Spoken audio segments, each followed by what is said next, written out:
And then people started buying sheriffs to counter the frenzies at distance. And because like, you know, one-shot sheriffs can headshot people at like Bind Heaven and shit. There's been and now finally on pistols there's like a perfect mix. Yeah.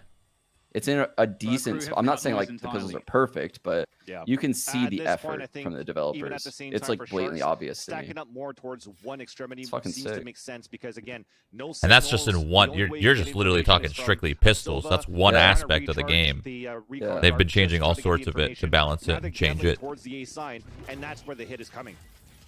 I would have loved to see that in CS, man. For one at least. Looking quite good here for Sharks so far. Naro. The shock darts could do a lot of damage with this one. Wait. 2v3 for Crew. Light will make his way around 410. Has to be careful though, Light is somewhat isolated from his teammates. Oh, Frisan able to get it going there on the flank. And a 1-for-1 ensues there, leaving Mazino in a 1 versus 2. Donaro with that high ground advantage. Come back. Able to take it down.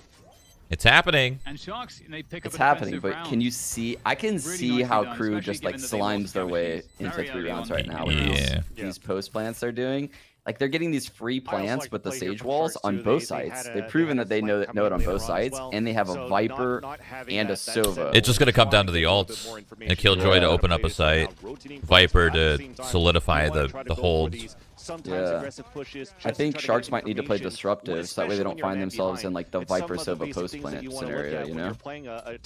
Yeah, because the second they find themselves in a post plant where they have the lineups and they have full util, it's over. And that's just a free round, just off util. Guess a little bit better and stack up your numbers on the opposite end where the hit should be coming, and it worked fairly well here once Crew made it back out here towards that A site.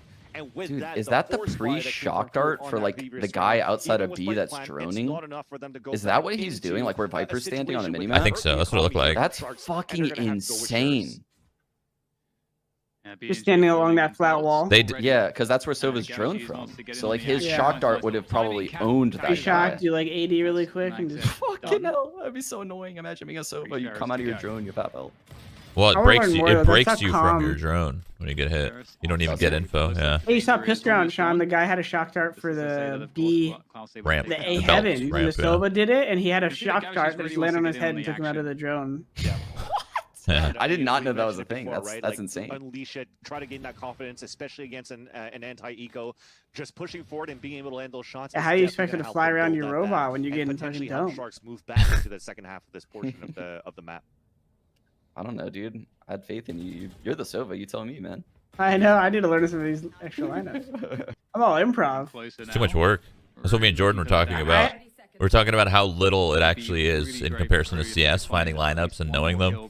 And yet, it's still too much work somehow for people. I think it's so funny, dude. In CS, you have to learn like 18 flashes on every map, 14 smokes, because everyone has the same utility. So it's like, you don't need to know unique shit for yourself. You need to know what everyone knows, everywhere, on every map.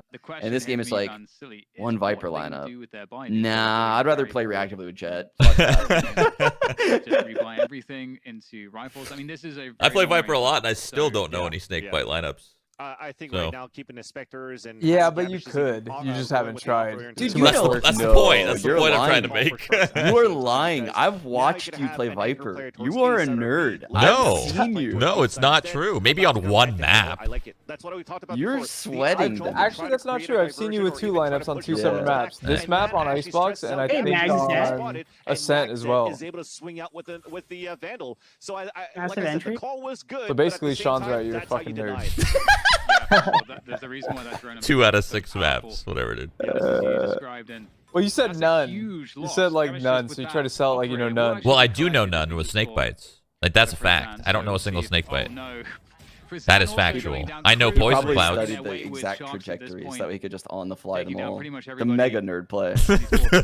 Okay. And they have cut a clear path towards the spike plant here on this B site. And at Now this I'm point, opening Sharks Icebox might just with the want to stream try and on. save what they have. Let's go. They do In the have silver Gavashi's lines, able to just for get the comp. place on that in the next round. So OGC's back. possibly Gavashi's could drop somebody and they would be able to get a Yeah, that's why they can't allow 5 Qs. Because if literally a team of averaging 1.2 kids over the age of 30 is the #1 ranked team, it might just kill the game. You know, like we might kill the game if we're the #1 5-stack, which we would be, of course, obviously. Into like their bonus round into this round, round number 16. Just for the sheer fact that if Gabishes does die, it's sarcasm, chat. Please don't fucking hate me. They could still have the Bladestorm into the next. Oh. Yeah, you gotta clear. It could definitely be considered like a There's the one weasel. right now. They didn't really weasel this one though. They just dominated these guys holding He could from yellow. turn it around here, back for Sharks' favor, if he gets good positioning right now on how aggressive he could be on this defender side now with the Bladestorm out. So we'll see what the economy is going to be like very soon here for Sharks, but with those 2 weapons that are saved, if you're new here to Valorant, moving into the next round, the ones that are able to stay alive, you only get 1,000 credits. So you don't get the full bonus of that everybody else would get, which is right now should be at 1,900 if I'm not mistaken, because you won 3 rounds in a row, you lost them right now as you see on the scoreboard. So they don't have that much orb, but still good enough to buy for their opponent or for their teammates. What about it? Where now nothing. It landed last round when he did it right there at that main where that sage looking. Yeah, so it is by the orb. Would you guys say that that was an EU slow? That was definitely an EU slow. Definitely an EU slow. Unfortunately, never want to see that. You guys See, must be now watching EU Sean's VODs. getting it. Sean has it. We have more pressure. Sean's been waiting for this. Are you kidding me? Sean already has. He's like customizing memes on Paint right now. To hold this. Oh, that's amazing. And if he's not, he's now doing it that I said that. They have 2 players quite deep on B long at the same time. So yeah. The issue with this for Sharks is that They're single-handedly switching the narrative.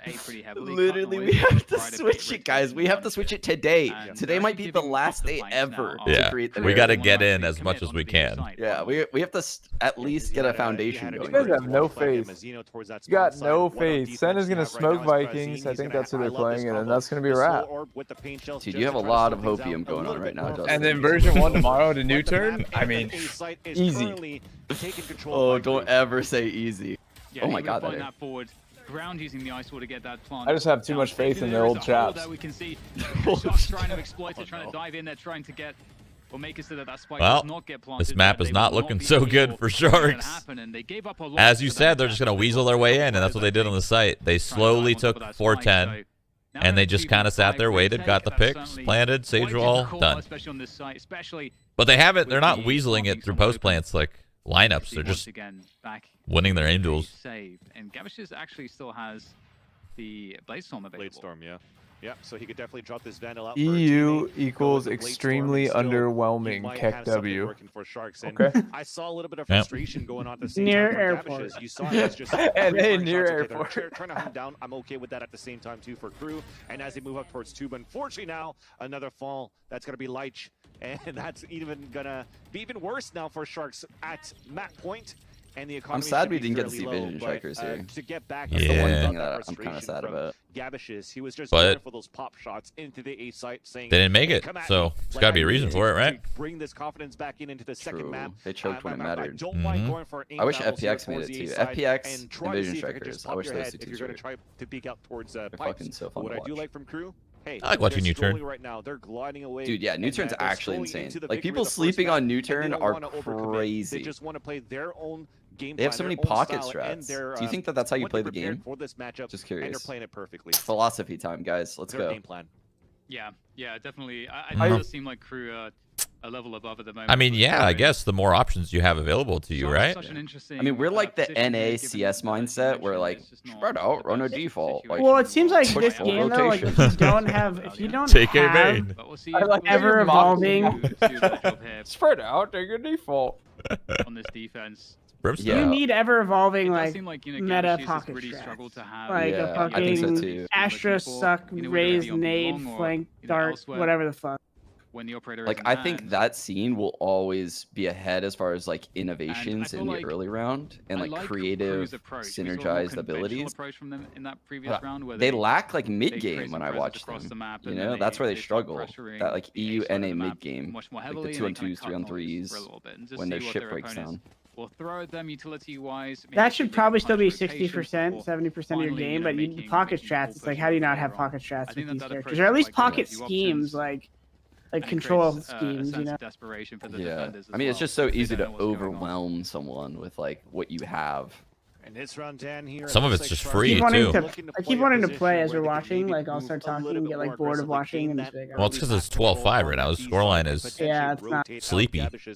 Yesterday there was so much hype. It was easy. Yeah, like right now, everyone's just getting owned. But it's actually going to be That's why I'm just that's like gonna try to push podcasting it up forward right first. now. With that, Games. though, a This map's default over. being held Let's by get next Crew, map. Yeah, no, this map really is. Oh, Like, no. they might maybe get a couple more rounds. But Sharks, no matter what, will lose. They're not coming back. No way.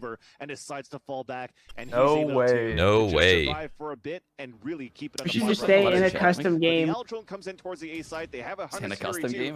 This could Just definitely help 2v2 out when to things are open the A boring. side. Yeah, this slower pace. Are you still from playing a lot Crew of is Jet, actually Mikey? I helping them out quite a no. lot, 'cause we saw that, as you No? mentioned, I don't really early play play Jet from that Nara much. in mid and some Not for a investment while. of utility.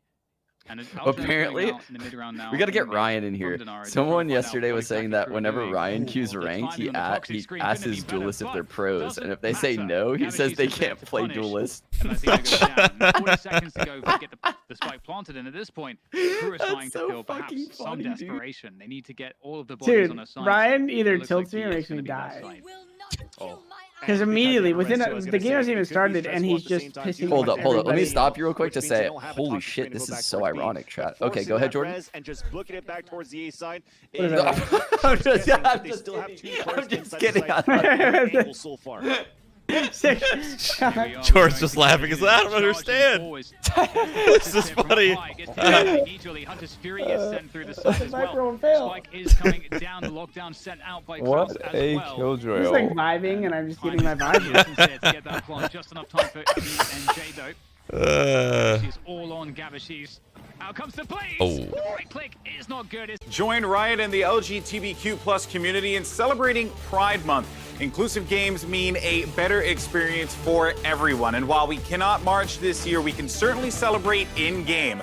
All of our games will, obviously including League of Legends and Valorant, will have Pride content such as emotes, player cards, and more. Make sure you equip your content and show your support for the LGBTQ+ players everywhere.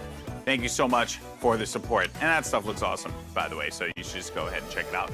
But, if you're Crew, though, you're saying, que bueno, because that was a nasty display from them on Icebox. They walk away with a dominating 13-5 performance. And Potter, I'm throwing this to you, but not for the reason you think I am, because apparently, according to what you just said, every game that they've played has ended 13-5 or 5-13. So clearly these guys really like these numbers. What's going on here?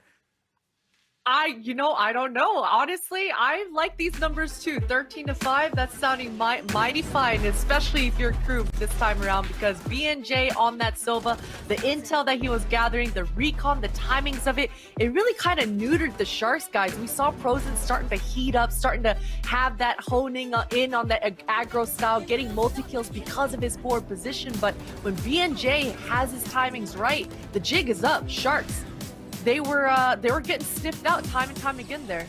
Oh, I mean, look at that there. I mean, everything that could go right for Crew went right. And that's the reason why, as you see here in these Prime Gaming map highlights, that it really felt like Paper Thin Crew had everything figured out. And what's even more startling is that this team, according to some of the stats we've seen, they've played Icebox 4 times.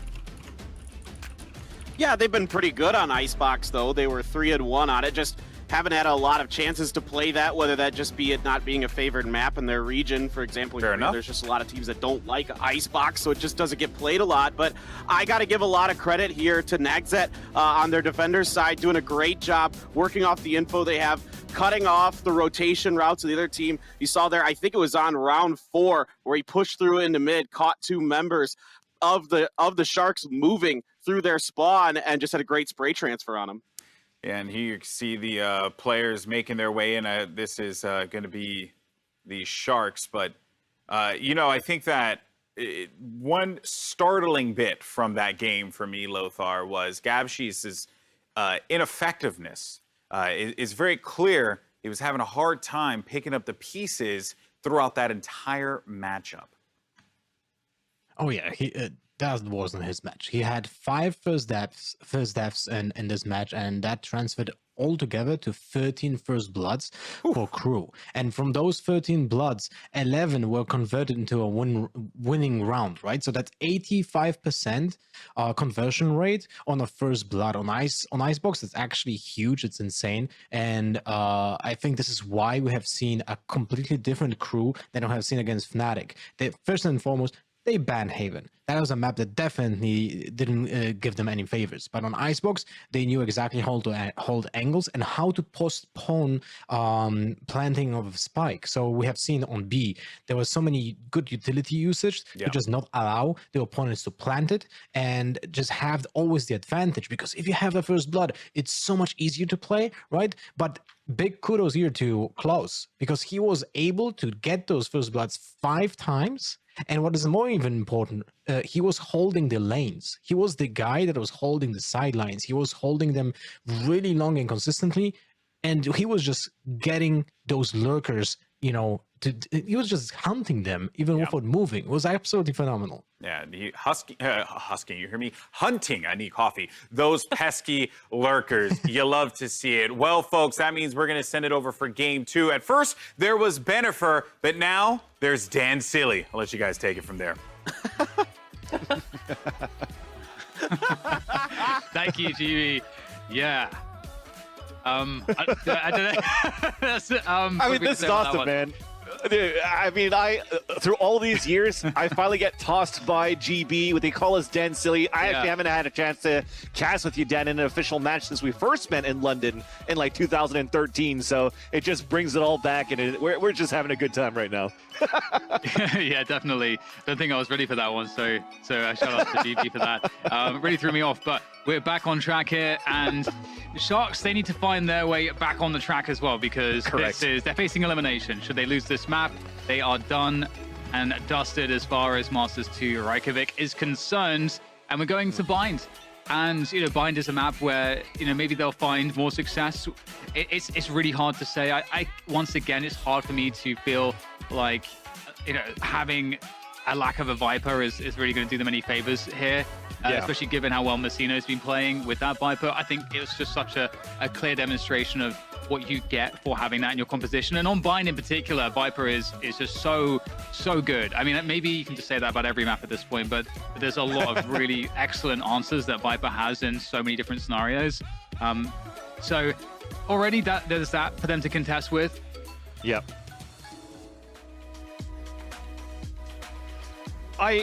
I still find this interesting, though, Dan, because I think this is where we talked about a no Viper on for Sharks from time to time, but this time Sharks, it is a map that they're comfortable in with using a Viper. So Gabishus has been like one of those players that's been pretty good for Sharks on this map, and also one of their biggest opposition, and one of the teams that have been playing Bind very well in their region in Brazil has been Vikings. So you definitely could see a little bit more of that Viking play style into this lineup for Sharks. And I'm also a huge fan of the double initiator. And at that point, there's going to be a mirror composition or mirror matchup between these two teams, because Lich used to play an Omen, now going to a Brimstone, and now we're also live in a pistol round with KRU starting things off here on the defender side.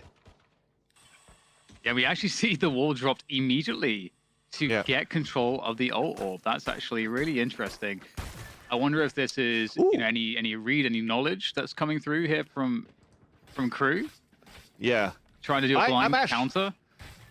And I'm actually mistaken, too. I thought it was going to be a mirror matchup because KRU usually plays a double initiator at this part, but they actually switched things out, right? They have a Sage coming out. We saw the wall come out for the orb, and they're also taking away from the Sova. So this is going to be something new that our Sharks are not going to be accustomed to, Dan.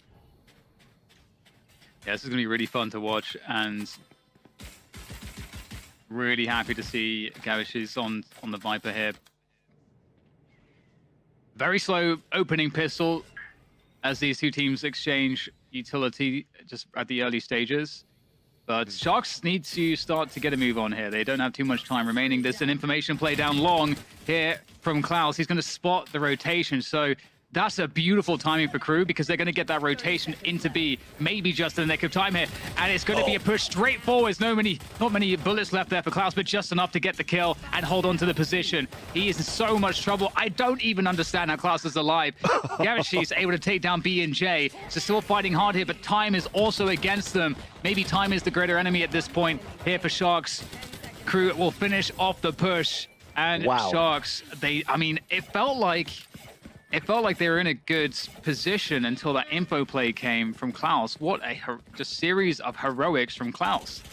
And he still stayed alive, Dan. At the end of the round, he still stayed alive. He got a kill on top of that onto Gabish's and really slowed things down on that push. And I think even though, yes, the timing was perfect there for Sharks to get out from the hookah into the B site, what really slowed them down was not only the frenzies, but that toxic screen, which is why it's also okay to keep that hookah area open when now they're pushing out towards the site. You have the wall come out, the frenzy's gonna melt them down, they have the decay debuff. It was just very powerful with how much bullets, even though he didn't have that many left for Klaus. The rotation order came in at the same time, and it just you saw Sharks literally melted at that point. But the wall gets broken, and the lineup comes in for Nagzet, and that's 2 kills now. Make that even 3 for KRU Esports. Yeah, this wall seems to be a thing right now, actually working out quite nicely for Nagzet, as you highlighted. Yeah. It is interesting, the wall there, because, normally maybe you just throw in a smoke, but really guaranteeing the ult orb. Again, it is a question of investment. That's a 400 credit ability that's got a huge amount of utility in what you can do with it. So, I'm not sure if I'm a fan of it just for the ult orb, but if they understand that this is a great way to deny how Sharks likes to default, then there's a lot of additional value there that we wouldn't necessarily see. I do like the play, though. I find that this is something very similar as the 4-block wall that you have on Tube, on Icebox, or even a 4-block wall that Scream, for example, does into sewers of the A side of Haven. So, yes, if it's getting spammed, you know that there's pressure going on there. If it's not being spammed, you could take the orb, rotate out, stack up more towards that B side, get their early rotates, and once the wall thaws up and breaks, I wouldn't be surprised if you throw a Brimstone smoke right after, just, again, as how Liquid plays it on short A Haven side. With that, though, we do have those smokes that I was talking about from Brimstone, something that has changed here from Sharks, bringing that in. The toxic screen comes up at the same time, and you saw how beautiful that was for them to get in. And a passive retake play for KRU does not work out for their bonus round so far. Yeah, really nice push from Sharks. They've dealt with every position really effectively here. Oh, there comes a very quick B&J. Satcheling forward, Prozin. Fantastic finish there with the Vandal. And that was a nice set piece. It's such a great punish too, because again, we've seen that heavier presence right at the beginning of the round towards Showers. So for the Prime Gaming Flawless, what we're seeing here is, hey, you guys are going to play mostly Showers on the defense. Well, we're just going to take short for free. And that worked out really nicely.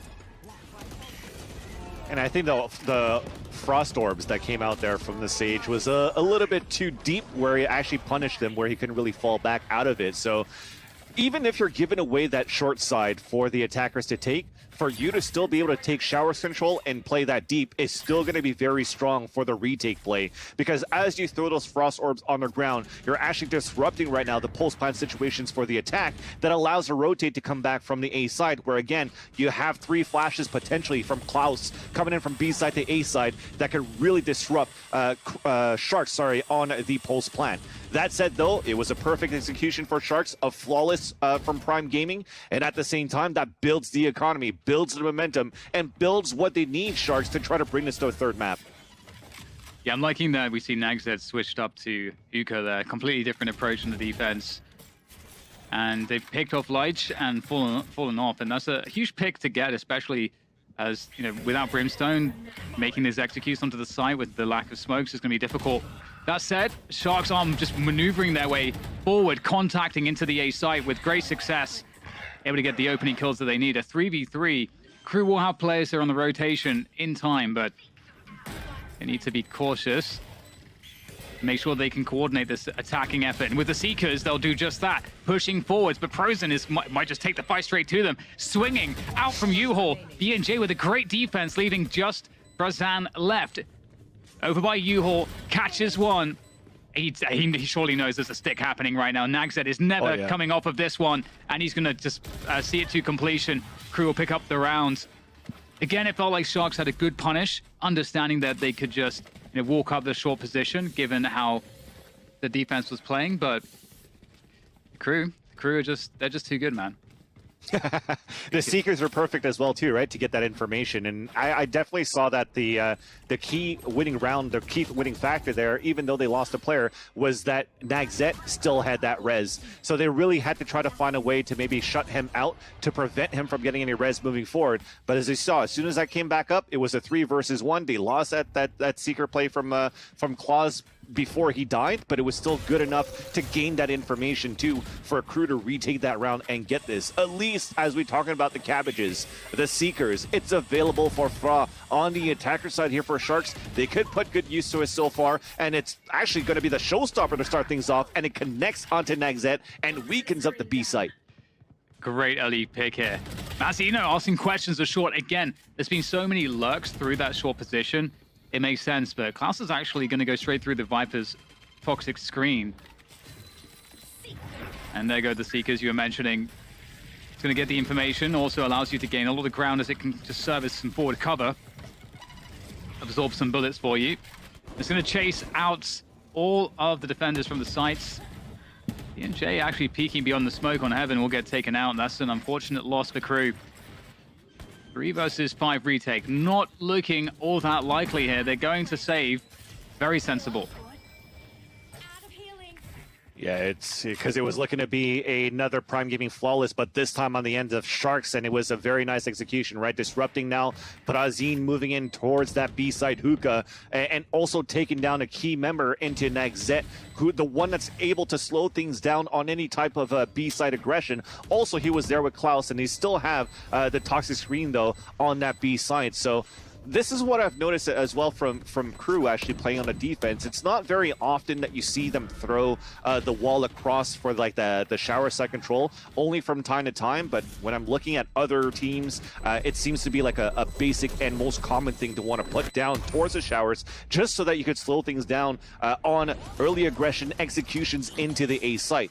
But now as you're using all that deniability, the slow ability from deniability ability, from Sage and also from the Viper inside the hookah side, you're really weakening up the A site. So as you force to rotate over, it's easier for Sharks to just explode into A right after. Yeah, they've been really enjoying that so far. It's been really helpful, I think, for them. And I'm enjoying how much crew are mixing things up also on their defense. We're going to see Nagzet once again towards showers, so you might see that wall. But there's a few players here. There goes the bird flying through. Snake bite. Nice little combo. Some assistance. Yeah. So I wonder if they're going to try to bring this a little bit more, this combination between Mazino and to Nagzet, just to try to slow things down quite often, not only with the slow orbs, with the snake bites, run down that clock and really force the hand for Sharks to move maybe on a later time when you know that Sharks plays things very aggressively. Yeah, and it's been really interesting as well because Denaro has been waiting for a push towards B long, which you could have expected given how much presence was around showers. It wouldn't be too unlikely that crew would say, okay, hang on, it seems like there's a lot of players towards A, let's try to get information towards B and confirm that. But they didn't push at all. Klaus is going to be able to flash a lot of players there, so they are going to understand, well, crew, exactly what Sharks are doing at this point. There is some utility to delay, even having an orbital strike available. Oh, they're gonna hit up the TP. Quick rotation through there, straight through showers, but an Ice Orb to slow things down. This is actually a huge problem. Nagzet holding onto that position. And again, the orbital strike is still available. That could buy key time. There it goes into the showers. That's the spike now down on the ground. Mazino takes a forward position in the corner, and they have no idea that he's there. Beautiful play from crew, controlling the movement of Sharks. The whole map. It's back to Icebox again. When Sharks thinks that they have map control, when they have actually forced rotations or whatnot, and are able to sell a fake, it didn't happen because I just mentioned a big flank. While all of this was happening towards this long B side that they were flashed out by Klaus with that guided light, you also had BNJ that pushed down towards Sen and was already going for a big flank at the same time. And I like it because if they were going to get pressured later on at Octagon, well, maybe they have less numbers, but again, they still have that toxic screen. And now that you hear all this teleportation come out towards this B side, you know it's coming towards B. You still have a slow orb combined with the orbital strike to get those kills. It was just beautiful play for KRU to save their abilities and use them at the right time to just make, like, they didn't even have to bring that many gunfights to be able to win that round. Yeah, they're doing a great job in just managing the information, managing the utility. Completely agree. Kazan there, getting some information on Hookah. BNJ actually not being pushed out of Hookah, but instead pushes further in. Flash comes through. And they have a sense that BNJ's got to be in this position. There goes the snake bite. BNJ commits to the fight. Oh god! Actually comes out with the showstopper. Gets denied, unfortunately for him, by the snake bite.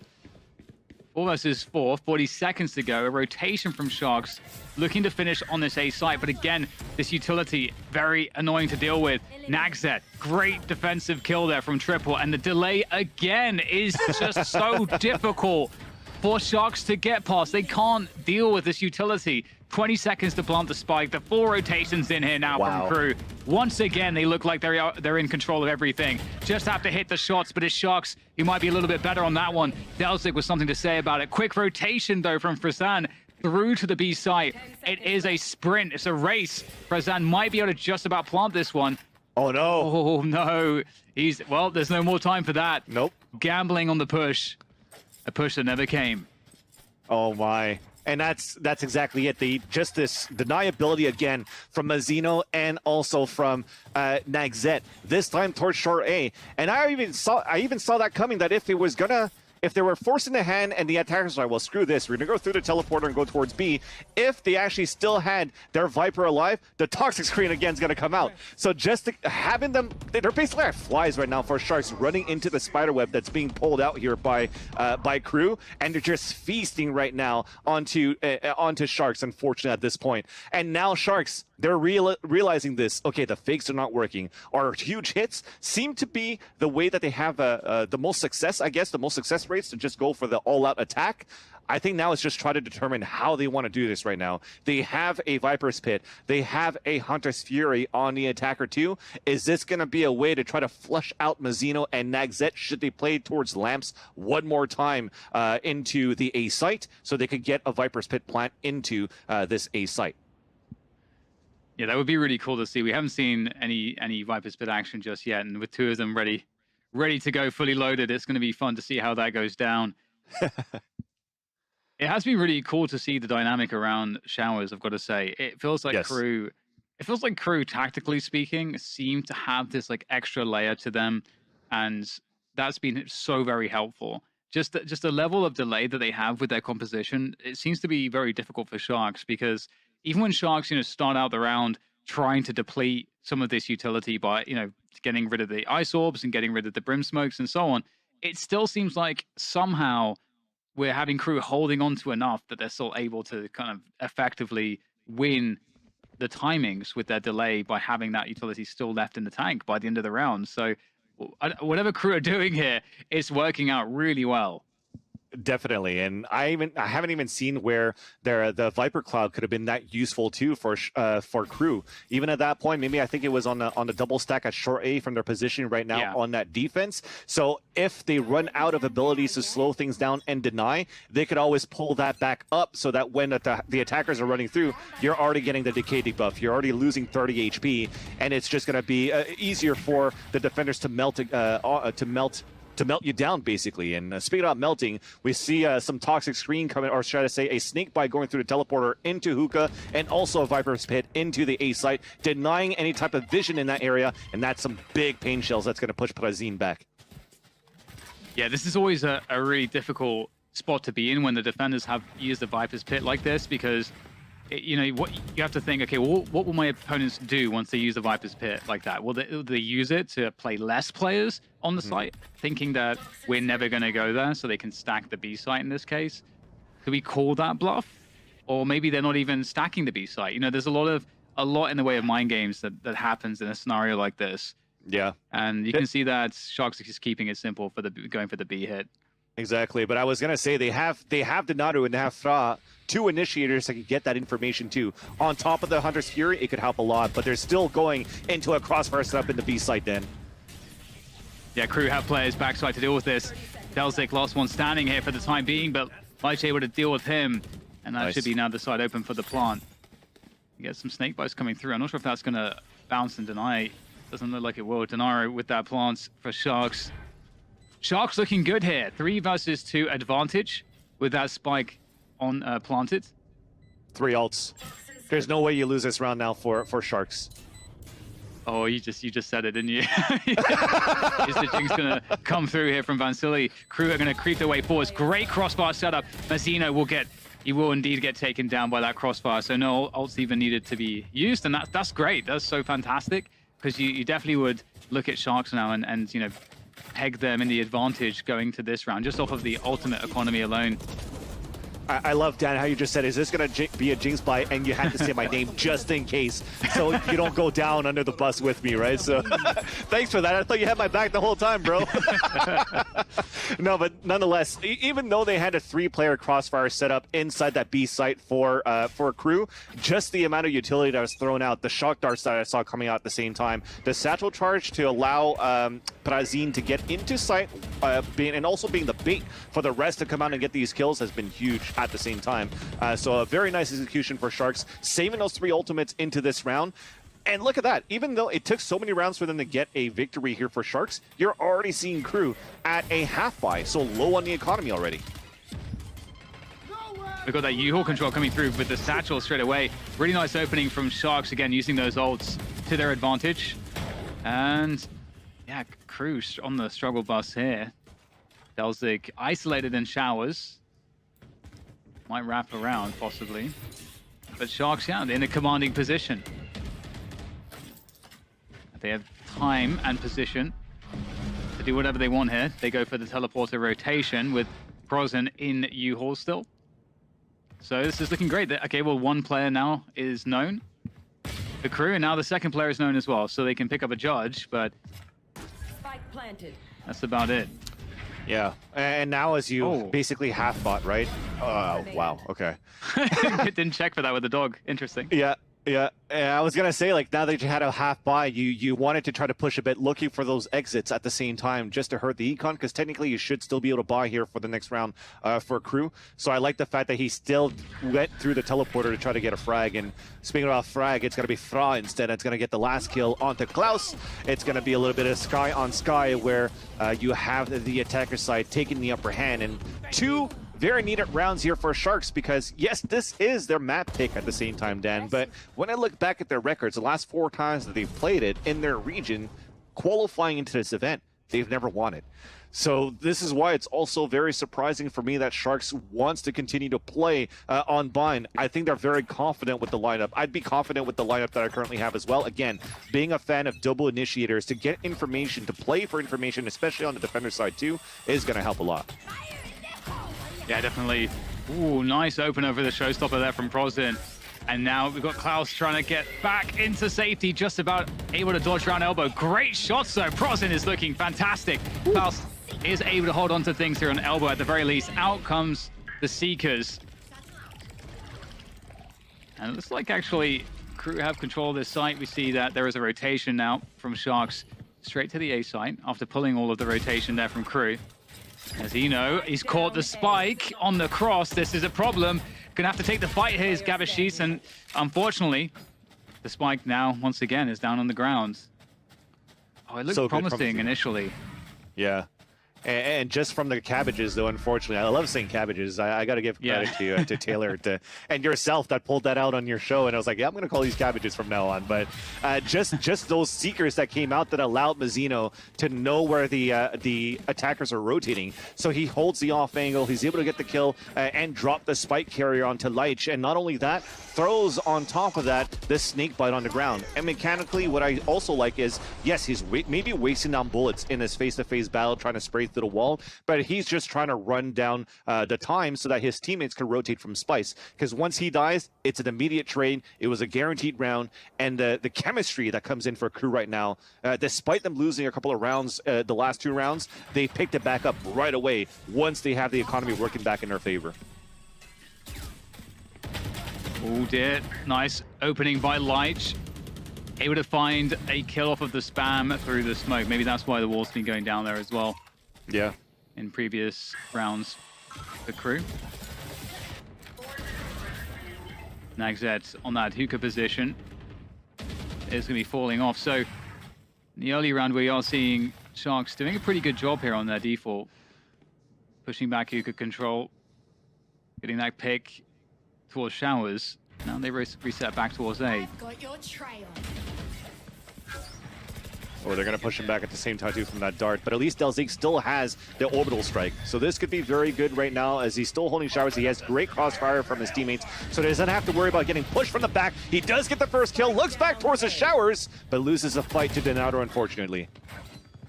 Nice shot by Leitch as well. Mazzino is in such a good position. It's down to Nagzet here on the flank. Is he going to be able to find anything here? Oh, Leitch again. Really good round from him so far. Definitely looked like Nagzet was on top of that one. Now Klaus in the 1v3. He's been spotted as well. So that is not going to happen. Klaus will fall back and save. And yeah, I feel like this round is all about Leitch. Just getting these two kills towards short were just hugely impactful. Mazzino really looked like he was about to put a stop to the shenanigans, but Leitch with a quick flick was able to deal with that. And those were a couple of kills that that brought him on the board on that previous round. I think when he got the 4K was his first 4 kills of the game. Now tying up to these, we talked about how Sharks, we wanted to see them find their footing. We're starting to see this right now. This is a whole different game from that first map on Icebox. And getting 5 rounds so far, tying it up on a 6-6, I'd still be pretty happy for Sharks when things didn't look like it was starting too well by losing that pistol round. So now you want to see Gabish's popping off at the same time too. But speaking about popping off, the abilities, the usage right now being used by Sharks on the attack, on the execution too, has been very good. Like this wall continues to come out towards the A side. I haven't seen it really being thrown anywhere else. So keeping this wall up and keeping them guessing really conditions Crew as to keeping guessing where Sharks might be attacking, where they want to try to fight on the attack. But now that gets fully denied by a Viper's Pit that's thrown out by Mazzino. And we have, once again, Nagzet going back to Showers. And we get the Viper's Pit dropped on short as well. So really deterring Sharks from going there. Nice flick from Prozin, able to take down B&J. Really great opening there. And there's so much time left in the round to work with as well. This is certainly an IGL's dream. You're in a 5v4 with more than a minute to play with. The question is, what do the defenders do? They have that Viper's Pit still available on short A. So they're definitely feeling somewhat safe there, but they don't have any information right now.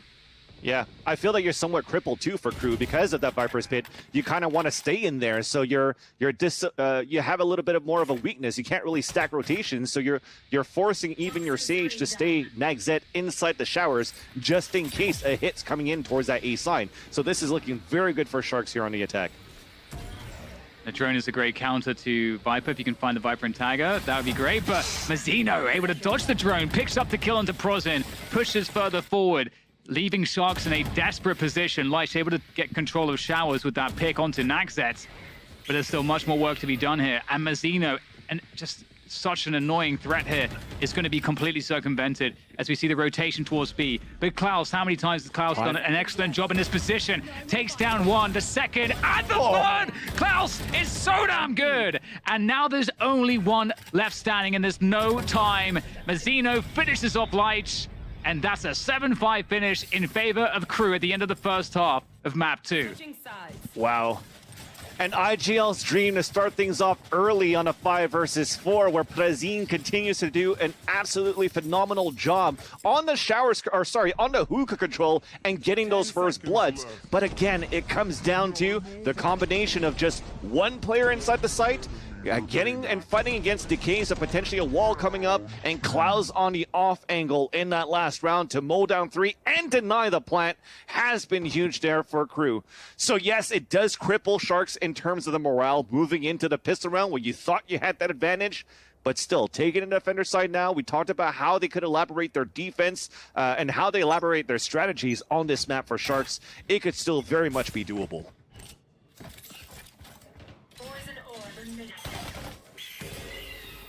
Flashing control through onto Hookah, forcing back the defenders of Sharks. It's a good way to start things off here. So you can see that's going to force up the Viper's toxic screen. Definitely good to keep, or keep control of the fuel on that one. It's pretty much the same setup too. But the thing is, you have double initiator, right? So with this wall, you can see that a lot of information with the Silva and the Sky now for Crew's side. And you're also playing with double frenzy inside the site. This is very scary for you to try to take. Oh, Frazan gets caught on the jiggle. And Crew now are in a really good position to try to barrel into this B site, but the toxic screen, do they respect it? It is it's very dangerous to push past it, but they're going to make it work. Nice jump straight through the screen, and Crew are looking really good on this coordinated push. Fantastic stuff from them. Looking very, very comfortable and coordinated. Really nice spacing. Oh man, definitely some nice spacing because they exploded off the guided light.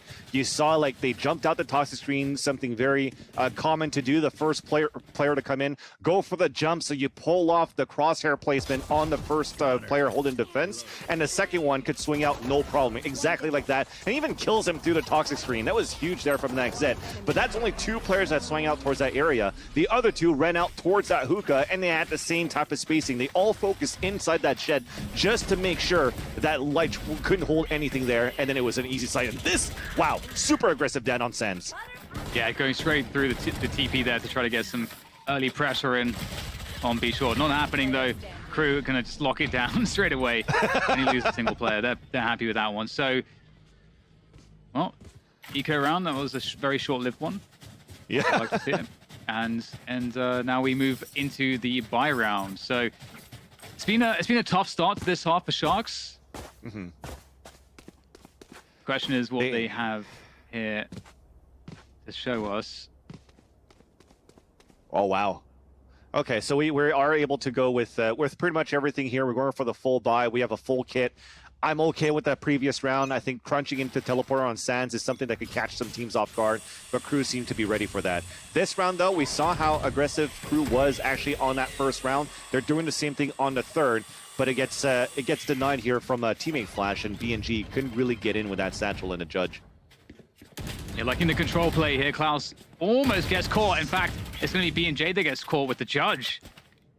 So huge win for Crew, holding on to hookah control. And for the likes of Crew, had they taken hookah control, I think they were looking to finish A, rotate back with the spy through market, get it onto the A site. And Sharks actually going for the push here. They're so aggressive. Present force back. And at this point, Vansily, it really could be either site, but it looks like Crew exactly that B site. That flash was huge because that killed all noise. You have to now try to re-peek out. You have nothing left in terms of guided light or a trailblazer to get information. So they go aggressive and they play the angle. They're trying to go. I thought it was going to be a double swing, but now Frazan gets caught, and this is going to be even harder here for Frazin. And unfortunately, he's only good for 1. Really difficult spot here. Light's going to just swing onto Klaus, goes down as well. Denaro with the Phantom, unable to make anything happen. Ooh, big result there for Crew. Very nicely done. I was really liking what we saw on the defensive setup there from Sharks. I think it made a lot of sense, putting 2 players on long and just playing retake on the B site. But They got a little bit unlucky in that first engagement. We're going to see it here, actually, on the left side. Frizan just slightly off with the timing. And KRU looking really good still. Very, very good. Again, another, I think it was a first blood that came in favor of Sharks, right? But then it was a bonus round here for KRU. They still get the victory in the end, and I was scratching my head a little bit. I'm not against the fact that Brazin actually pushed down towards Sands, but what caused him to push down towards Sands when you also have two initiators in your lineup? Again, I'm gonna get back onto that to try to get the information. So I know he was trying to go for a flank moment, but was there something else that was being thrown here out from the initiators to get that information to have Brazin try to move forward? And because he falls back, not only he surrenders Sand, but he also surrenders Hookah when they had that perfect double stack in the beginning and gained that map control. So giving that away, forcing to reposition on the defense, and then gambling on a crossfire setup on B side when you don't have information. Again, he came back to Fra, forced to peek out with his body, and also losing his life in the process. So KRU doing a good job continuing to maintain the pace and control the pace of this whole series so far.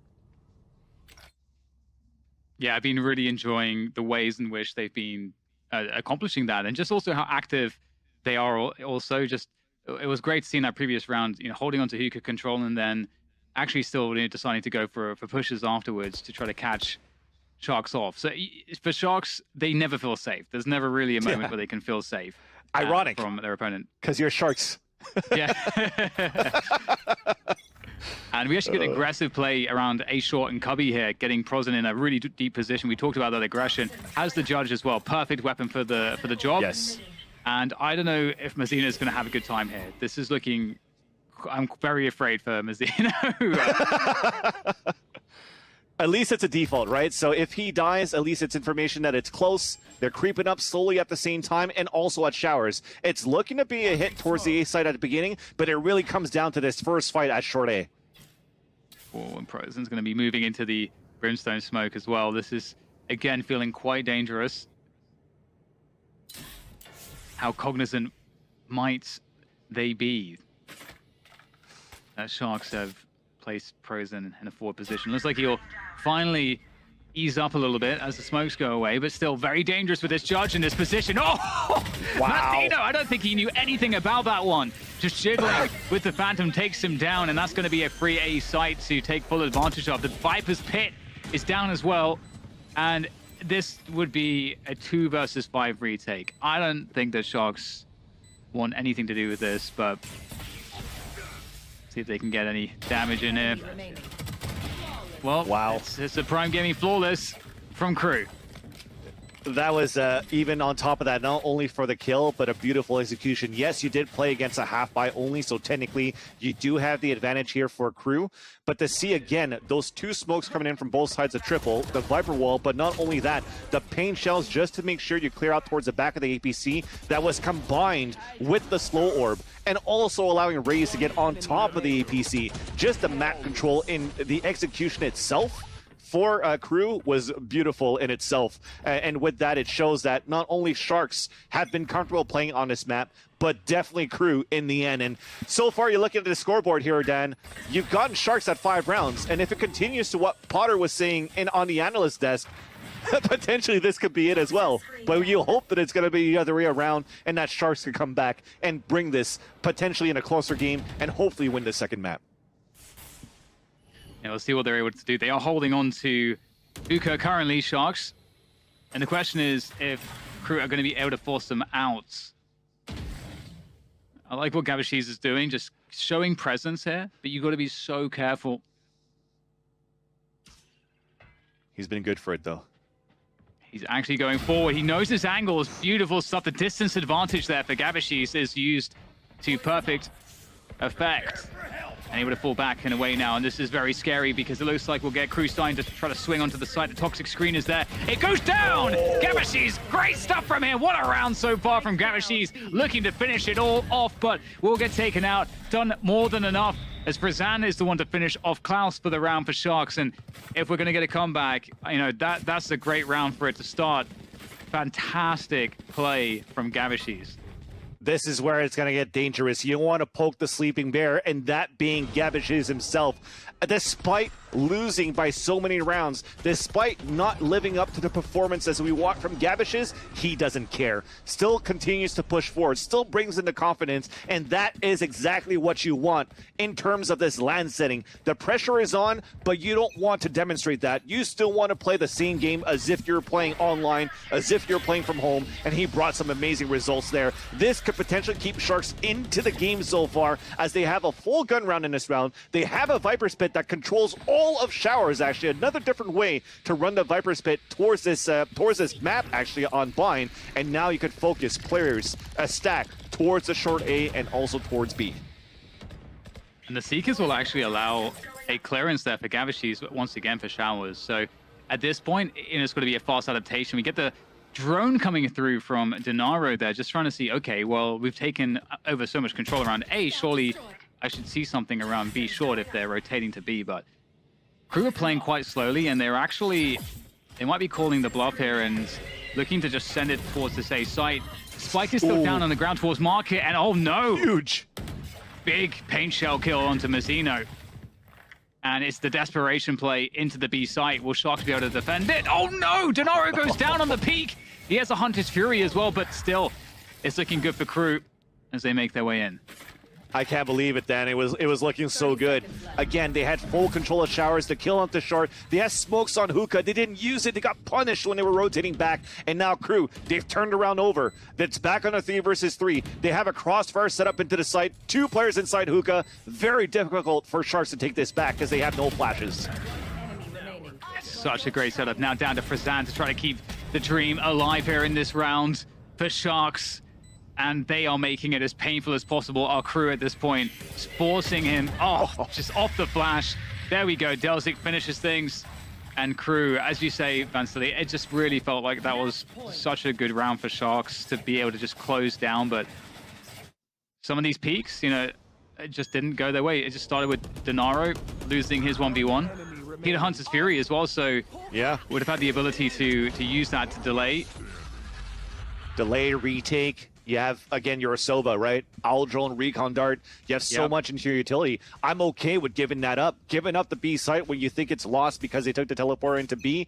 Just have your teammates come back. You still have a numbers advantage. Go for that instead. Oh, this is scary. Mazzino's got a great angle there. The spray transfer is almost good for it. Sharks will take down Mazzino. Nagzed is investigating. Oh, no, they line up! And that's the res as well. If it wasn't bad enough, they get an extra player out of it too. And Nagzed's going to just lock off U-Haul. Denaro there with that Hunter's Fury. Able to pick off one, but it's still a 2v4 here. And this is it. Vansily, if they lose this round, if Sharks lose this round, they're out. Well, you have Orbital Strike, so this is something that could maybe help out. Lich hopefully could get something in terms of map control by ulting towards the U-shaped hallway, and then they could push out from that. There you go. They force it out, but BNJ comes out of the U-shaped hallway with a showstopper, and this is going to be almost game over here, Dan. It's looking like it right now as Sharks will try to make something happen. Denaro making his way forwards. The Crew, they are playing disciplined here. The spray comes through, and Crew will finish it. A decisive victory over their opposition in Sharks. It really felt like Crew were a level above in this series, and they will move forward in the tournament. And unfortunately for Sharks, they won't get to do that. They are done here in their time in Iceland. It was a great showing from them. We got to see a lot of really cool stuff, but Crew, it's all about them. Exactly. For the Brazilian fans, obrigado to Sharks for such good games. It was a great series on the day yesterday against Newturn, but unfortunately their run ends here. And we had that question mark. Paper Thin was saying the same thing here, Dan, going into this matchup. After seeing how Crew performed versus Fnatic, the question mark was there. How are they going to play? What type of potential can we see from KRU? Because Vikings themselves, in an interview with the Plancha boys, Sasi and Sadak were saying, KRU, they're probably even better than Sharks at this point, but we didn't see that on our first day. Now we finally do. KRU, they definitely have the teamwork, they have the strategy, the executions were beautiful here on the sites of Bind, and now we see how far, or we want to know how far can they go. It's not over now. There's still so much more Valorant to be played throughout this bracket, and also some tough opposition. Yeah, totally agree with you there, Vansili. I think this was a really interesting showing for me with KRU as well. Also because we're thinking about, based on what we saw here against Sharks, what does that indicate against the opposition going forward? And for me, when I watch KRU, I am seeing a lot of really great reads of the map, really great tactics, strategy. They are definitely on top of this latest meta as well. And so for me, it really does feel like they could cause some serious upsets here moving forward. Yes, definitely. Even for me, looking at KRU at this point, predicting how they would move into this bracket, into this tournament, I wouldn't be afraid to say that not necessarily they would be a dark horse, but they could definitely be a team that comes out of left field into the lower brackets that could potentially upset one of the favorites moving into the tournament. Is it going to be a top 4 finish? Maybe not. But again, just like the Asian scene, just like the Asian teams that we've watched since yesterday, Dan, they're definitely a team to look out for, and you don't mess with them. You underestimated them against Fnatic, you can't underestimate them now. Definitely agree. And it's also one of those things too where these teams are getting more experience, they're getting more comfort, finding their place on the stage and on LAN as well. I actually haven't really talked to too many people about how it feels playing LAN just yet, but I'm sure it feels pretty damn good, and everyone's getting used to it, which is really the difference. Yeah. So, any final thoughts on that one before we go to break, Vansili? Again, just a nice try here from Sharks. I think you definitely walk out of this event with your head high, right? Yes, despite the results not being what you wanted for this team, to still make it this far. Right? You're looking at the region and how they qualify going into this. When you're looking at the favorites of potentially Gamelenders or Furia or Pain Gaming even trying to make it into the Masters 2, you've surpassed all of that. And you've mentioned it before here, Dan, the experience that you're going to get coming into Iceland, going back home, you're definitely still going to be one of the clear favorites of your region in Brazil. For sure. And with that said, there's a lot more talk of Valorant coming up after the break as we chime in with the analysts, and we're going to hear from Nagzet in our Verizon post-match interview.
Okay, KRU takes this series and sends the Sharks home. Now, we'll go ahead and take a look at what happened in that match with our post-match highlights, courtesy of Prime Gaming. But Potter, we were so close to the 13-5 meme living on, but KRU just had to give Sharks one extra round. Let's jump into those map highlights. But overall, Potter, I think this was a very impressive performance from KRU.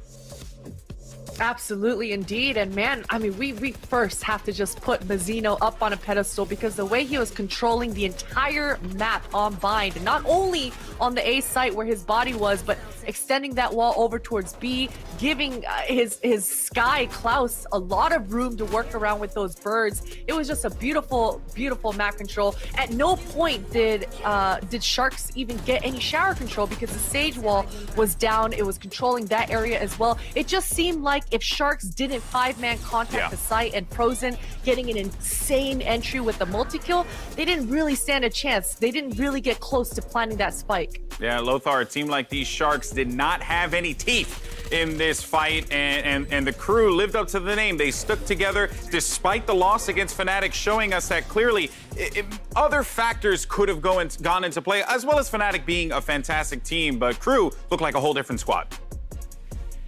Oh yeah, KRU looked absolutely phenomenal, and they executed their win condition perfectly. They played a variation of a Fnatic composition on Bind that is basically like a stall disruption model when it comes to the composition, and round 6 was one of the best examples of that. But in general, like the entire idea is, oh, we're gonna use our mollies, which by the way, this is why they play Brimstone, right? There's a molly for 20 seconds, sorry, for 12 seconds stall, but also every single smoke is the longest one in the game, right? So for 20 seconds, you can stall one passage. Then when you combine that with the Viper utility that has the fuel, you just basically slot in the utility from the Brimstone and the Sage to slow down the pushes when the fuel is being revitalized by the time, passing by. And that is a perfect example of how you play to your strengths, and KRU executed that perfectly. I don't know where that KRU was when they were playing against Fnatic. Was that nerves? Was that just, being maybe a little bit afraid to play against one of the most known teams in the world? But they played absolutely phenomenally well. Yeah, let's not forget, it's not just that you're playing against the players, but there's also the brand as well. Fnatic is a storied name in all of esports, so I totally understand, like, there could have been, and you also were the first match of Masters too as well, so who knows, that could have been it. We'll hopefully be able to hear that when Dash goes to his post-match interview. But though, Paperton, to bring you in on this, there was an awesome moment in this battle. It was actually our Verizon high-speed moment, and I think it's safe to say that Klaus definitely thought on his feet very quickly, kind of like Verizon's amazing network. Why don't you go ahead and guide me through this? By the way, that ad-lib was genius. Just throwing it out there. I mean, Klaus was absolutely nuts from start to finish here. We're getting a few shots of some other situations going on with Light coming around. He had some really good moments. Light started out pretty rough on this. No kills until I think it was around 8 or 9 or something, and then came up with a 4K and really picked it up. But here comes Klaus, waiting for it around the corner. Gets one in the head. They start to come out the window, just lines him up, knocks him down for the triple. You love to see it, and he showed it right here. He can do it long range, he can do it close range. On an icebox, he was holding down those long sight lines extremely well previously, and getting it done up close and personal on Bind. Yeah, a very impressive display. Klaus may not have been the flashiest player, but he was probably one of the most clutch players for KRU. Now, I don't want to put Twitter and our analysts on the hot seat here, but if you go to my Twitter, someone asked me if who I thought would win, and I predicted KRU. So I don't know.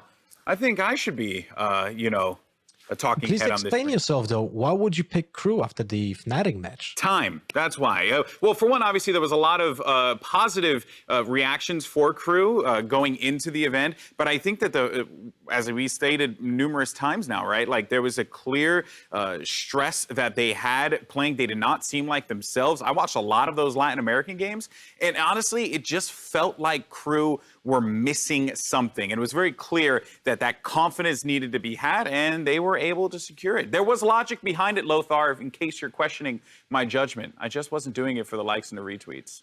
Just so you are aware. Just so you are aware. I tip my fedora to you. Well, sir. Thank you so much, sir. I tip my fedora to you as well. All right, guys. Well, we're going to go to a break, but when we come back, it's going to be our final match of the day. We're going to see Sentinels take the stage yet again against the Vikings. Don't go anywhere. We'll see you on the other side.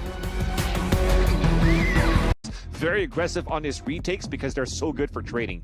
But as you see the agent composition, nothing will change for Vikings. Yeah, it's. I was wondering if we would see that Viper, as you mentioned, that is an agent that Sadaki does actually go to on some maps like Binds, but here we're seeing the Killjoy coming through instead, actually going for a double duelist there with GTN on the Raze and FRZ on the Jet as well. And in terms of what Sentinels are running, we are so well accustomed to it. I think we've spoken to Shazam many times in terms of how he kind of runs shop with the team, and I feel like Shazam, figured out very early on, even being someone from CS, that this is a game where you have to really understand. Firstly, you have to have good chemistry on the team. Everyone has to mesh really well in terms of how they play the game. But I think Shazam figured out how to make small adaptations based on his players and still keeping things loose and still keeping everyone very, very comfortable. Because you've got to give a lot of flexibility to your individuals in this game. And we're straight into it. This is map 1 between Sentinels and Vikings. Best of 3 here in the upper bracket. We'll see exactly how this one goes down. Vikings on the offense to begin with. So excited for this one, Dan. This might be the first time where Sentinels could finally taste this whole W from Brazil. What is it going to look like? But it's going to be Shazam that does that instead. An updraft onto Belt. Oh, the timing off that. He might still be able to catch some players on the fast flank, but that means it's an A side that's open. Yeah, Sassy's going to get caught, and this is quite confusing on the call for Vikings. Like, how did he... but we have a spike plant, so that's fine. Shazam looking to get his pistol on, known for his pistol aim, but Sudicast will be able to take him down. Again, forward apologies for any mispronunciations. We'll try our best. Oh, you nailed that one. You nailed that one, Dan. Sentinels with that retake. Recon Dart goes forward. Sentinels getting closer now. Just diving through that dark cover. No fear at all from Sick. Trace coming through now as Sentinels starting to gain more ground. We'll be able to actually start pressuring this spike. The tap comes through from Tens and just sliding along the zip line. Not a care in the world. It's up to Zoms to try to finish this one off, but I don't know they will have time for this one. Well done. Sadaki is just going to be chilling up there in the attacker nest, and well, there it is. Zoms is going to go down as well. And that'll be Vikings picking up the piss around. Lovely stuff. All thanks to good timing, right? Because when you looked at the retake and the battle coming in from Sentinels, like Potter said, it was going to be a bloodbath. And what I'm most looking forward to in terms of the gunfights, then, is later on, once we finally had the rifles come in. Again, I'm going to have to go back to the double bullets here that's coined by the way that the Brazil plays their rifles, the Vandals, and especially even sometimes the Phantom too, just going for those 2 taps very consistently and dancing around with the 30% forgiveness that you have in terms of mobility, because when you're strafing and counter-strafing, there's still more forgiveness into this game than there is, for example, in Counter-Strike. So Vikings have developed their own firing style, but on LAN, is it going to be good enough versus Sentinels, who, look at the roster themselves, have great firepower throughout the roster. Certainly. It's definitely, you have to be able to meet them on that field first and be able to hold your own. That's the first test. Making their way are Vikings towards this B site. And that toxic screen is set up nicely here for Sentinels on the defense for retakes and also just to delay the effort onto the site. Very annoying. And the rotation's in. Tens has a Marshall. We've seen this yesterday, so you got to be careful if you're Vikings. Yeah, looking for the moment to collapse here. It doesn't look like it's going to be an easy one. In fact, with that said, you called it. Tens able to take down 1, and that's the spike not being planted. I think it was denied just in the nick of time here, which creates a lot of issues because now they have to go. Vikings have to push back onto the site to get the spike, and they've managed to get the spike. And in fact, FLZ is going to take that straight to the A site. Okay, might be able to catch it on the cross. Will Six see it? I don't think Six saw that in time. And another GTN was still stuck at yellow, so it's going to be an easy, like, 3v1 into... Oh, there you go. The round's over. That's 10 with the Marshall here, Dan. Yeah, that was a really nice movement there across to the A side from B. I think it was really unlucky that TenZ was able to find that kill, because TenZ denying the spike there created way too many problems. And you can see this is through the smoke. Oh, actually, well, there you go. That is unfortunate. We've all been there. The dark cover just going down just at the wrong time. That made all the difference. I think if the spike goes down, it's still a very winnable round for Vikings. Correct. And with that, though, that disruption that was created by TenZ at that point, and again, a little bit of a disadvantage by not having somebody like an agent, like a Viper, to continuously put that wall up, because once that dissipates and you're not able to get that plant down, it's just you're open now trying to cross over to get these plants in a sight. And another Marshall kill here from TenZ onto Sadak, as we do have a hero buy coming in there. Sassy, actually no, Sassy still has that Bulldog from the previous round. The rest are going to be on an Eco, and they're just getting melted away. This should be an easy round for Sentinels to make it a 2-1. So after the Eco, you're going to right now just turn the page here for Vikings, and then you're just going to try to bring it back. Although I may be speaking too soon. It's a 2 versus 1, but he also only has 1 HP. 1 HP. That's nasty. Very difficult situation for Sassy. The Bulldog as well. And Sentinels are not going to give anything for free here. They are just playing it completely safe, giving a lot of respect to Sassy. Trying to play this one correct. And as far as Sentinels are concerned, they can allow the spike to be picked up, because once the spike is planted, or that they start to hear the planting sound, that then gives them the information as to where Sassy is. And then that allows them to know precisely how to play together to get the kill and guarantee it. So yeah. With that said, though, Sassy's had to make so much noise here, and there's such little time left. It looks like it will be a gentleman's agreement. Sassy will be saving, 10 seconds left. And Sentinels will not pursue. So 2 rounds in a row here saved by Sassy. So he was able to get 1,000 credits, another 1,000 credits, plus all the ability that he's bought in the last 2 rounds. He probably doesn't have that much going on. Maybe enough for shields and buying stuff here for maybe a lower buy for one of his teammates. But this has been very good here for Sentinels. And again, I thought that we might see something a little bit different for Vikings from pulling at least some flashes. If you don't have a Viper, if they played a Sky before in the past, this would have been very good if they want to try to take sites over, for example, on the A side. Because again, look at this mini map of where Shazam is currently being placed. He's with the operator towards the A side. Who else do they have to face against? They have to face up against TenZ. And when you don't have any flashes to try to push him back, it's going to be easy for Shazam to land these shots, as we've seen before in different days. And TenZ up there, large and in charge, but taken down actually without getting a single kill is certainly going to create some issues. The dash comes through. That's going to gain some very quick forward space here for Vikings. 6 managed to creep under the rafters, and Shazam's starting to peer out now as well, looking to see what he can find. We know he's quick for the flick, but it doesn't look like he's going to get any peeks here. Dapper, though, taking down Sassy, makes it a 4v4. Sentinels will have to go pretty deep here, though. But the Nano Swarm's up on the box to delay. No peeks being given. Shazam's quite deep now. Spots one. Has to dash away. And playing the post-plant shenanigans, the lineups are there. Are they able to deny this, though? The diffuser's coming through. Oh, my. Come off of it. Beautiful work there from Vikings.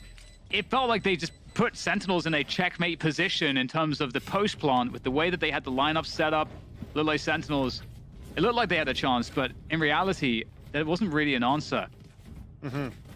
And I guess this is a great way to actually push back the operator from Shazam as well. So they didn't have any flashes, as we mentioned before, but how they do it is they actually do have the cloud burst being thrown at the beginning from their jet, and at the same time, the owl drone comes out from Sassy to tag Shazam and force him out of his spot. Yes, you would have expected maybe a couple of kills here to even up the tally when they were pushing up against TenZ, but that's just a great push coming in from Vikings. What I do find very interesting as well, though, is Vikings are consistently planning on top of the A tower so far of the A site. So no default spots, very dangerous when you don't have, like, again, the Viper or anything to try to help out the plant, not a Sage wall to try to cover the plant too, but it's been perfect so far for the Pulse plant with the utility from the Nanoswarms and the Snakebite combined with the Viper Cloud. Oh, and interestingly, the lockdown looks like it might come through here, and Sick is 1 away from Hunter's Fury, so he can't actually deny this. Now the question is, will they sacrifice one player on the defense Sentinels to try to get some kills? TenZ is the man to do it. He's going to be able to take down one. In fact, a second kill coming through as well. Traded out by FRZ.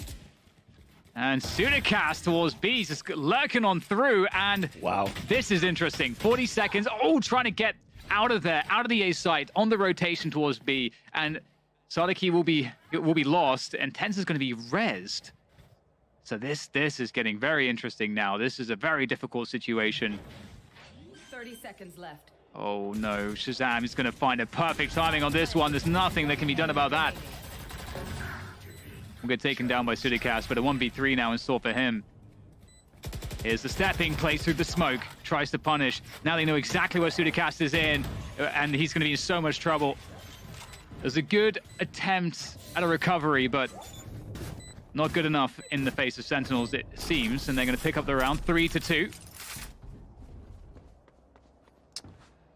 Yeah, Danny was definitely a good attempt at that point. I think on that 4 versus 2, you wanted to try to gamble a little bit at that point, right? To move back towards B side was the right call, and it comes down to where the positioning of Sudicast was at, actually on the rotations from Sentinels, because he pushed all the way out towards Snowman, towards that spawn side, hoping to catch some players from Sentinels at Boiler, moving into the kitchen side. But after that res, everybody went towards that mid, under tube, getting back from oranges to go for that defuse. So a little bit unfortunate of where the positioning was at, and you just want to get the plant down at that point in a 4v2. At least that was successful. Yeah, it's really cool to see that they had the lurk kind of there to be activated in the first place. That extra dimension to their game is going to be very beneficial. Yes. As we see that almost amounting to an opportunity to just save the round entirely. Ooh, the Hunter's Fury coming through. Doing some damage. Shazam down. Ozzy trying to find what he can there with the Blaze Storm. Trying to punish the Hunter's Fury now. There goes the Cloudburst by 410. Trying to just create a path, and it's going to work out. TenZ goes down. Wow. And this is looking like a struggle here for Sentinels. Oh! Once again, finding himself 2 unlikely kills. Just finding that perfect timing to create all kinds of problems. But he's alone against 3 players. Is there any extra damage to be done here by Dapper? Absolutely not. Sassy will take him down, but it was a good attempt, and it will keep the money honest here for Vikings.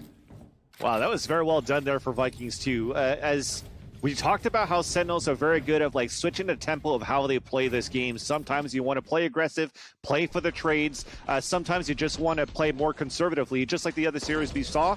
And for me, who's more accustomed to that stereotypical Vikings, hey, let's keep pushing forward, or just Brazil in general, for them to just hold default towards spawn side and punish an early aggression from Sentinels towards mid was actually very key for them to just open up towards the A side after. A blind, I think that was a blind Hunter's Fury too from Sassy to get that kill. So expecting the position of where TenZ is currently playing, always around that 410, caught him off guard, disrupted also the site, allowed for Vikings to get in, and to get that win was actually quite huge. So a 3v3, the battle comes back and forth. An Owl drone that came out just to scout at the beginning from Sick into the mid side, but it's not going to surmount to too much information, except for this recon art potentially that could see towards the bottom of the tube. It's just going to be hidden away by FRZ at the bottom of that ramp. So you could still lurk up towards this side. Shazam's in a great position right now, though, if FRZ decides to fall back. So a very not necessarily default, but they're holding angles very aggressively here for Sentinels just to try to pin down FRZ.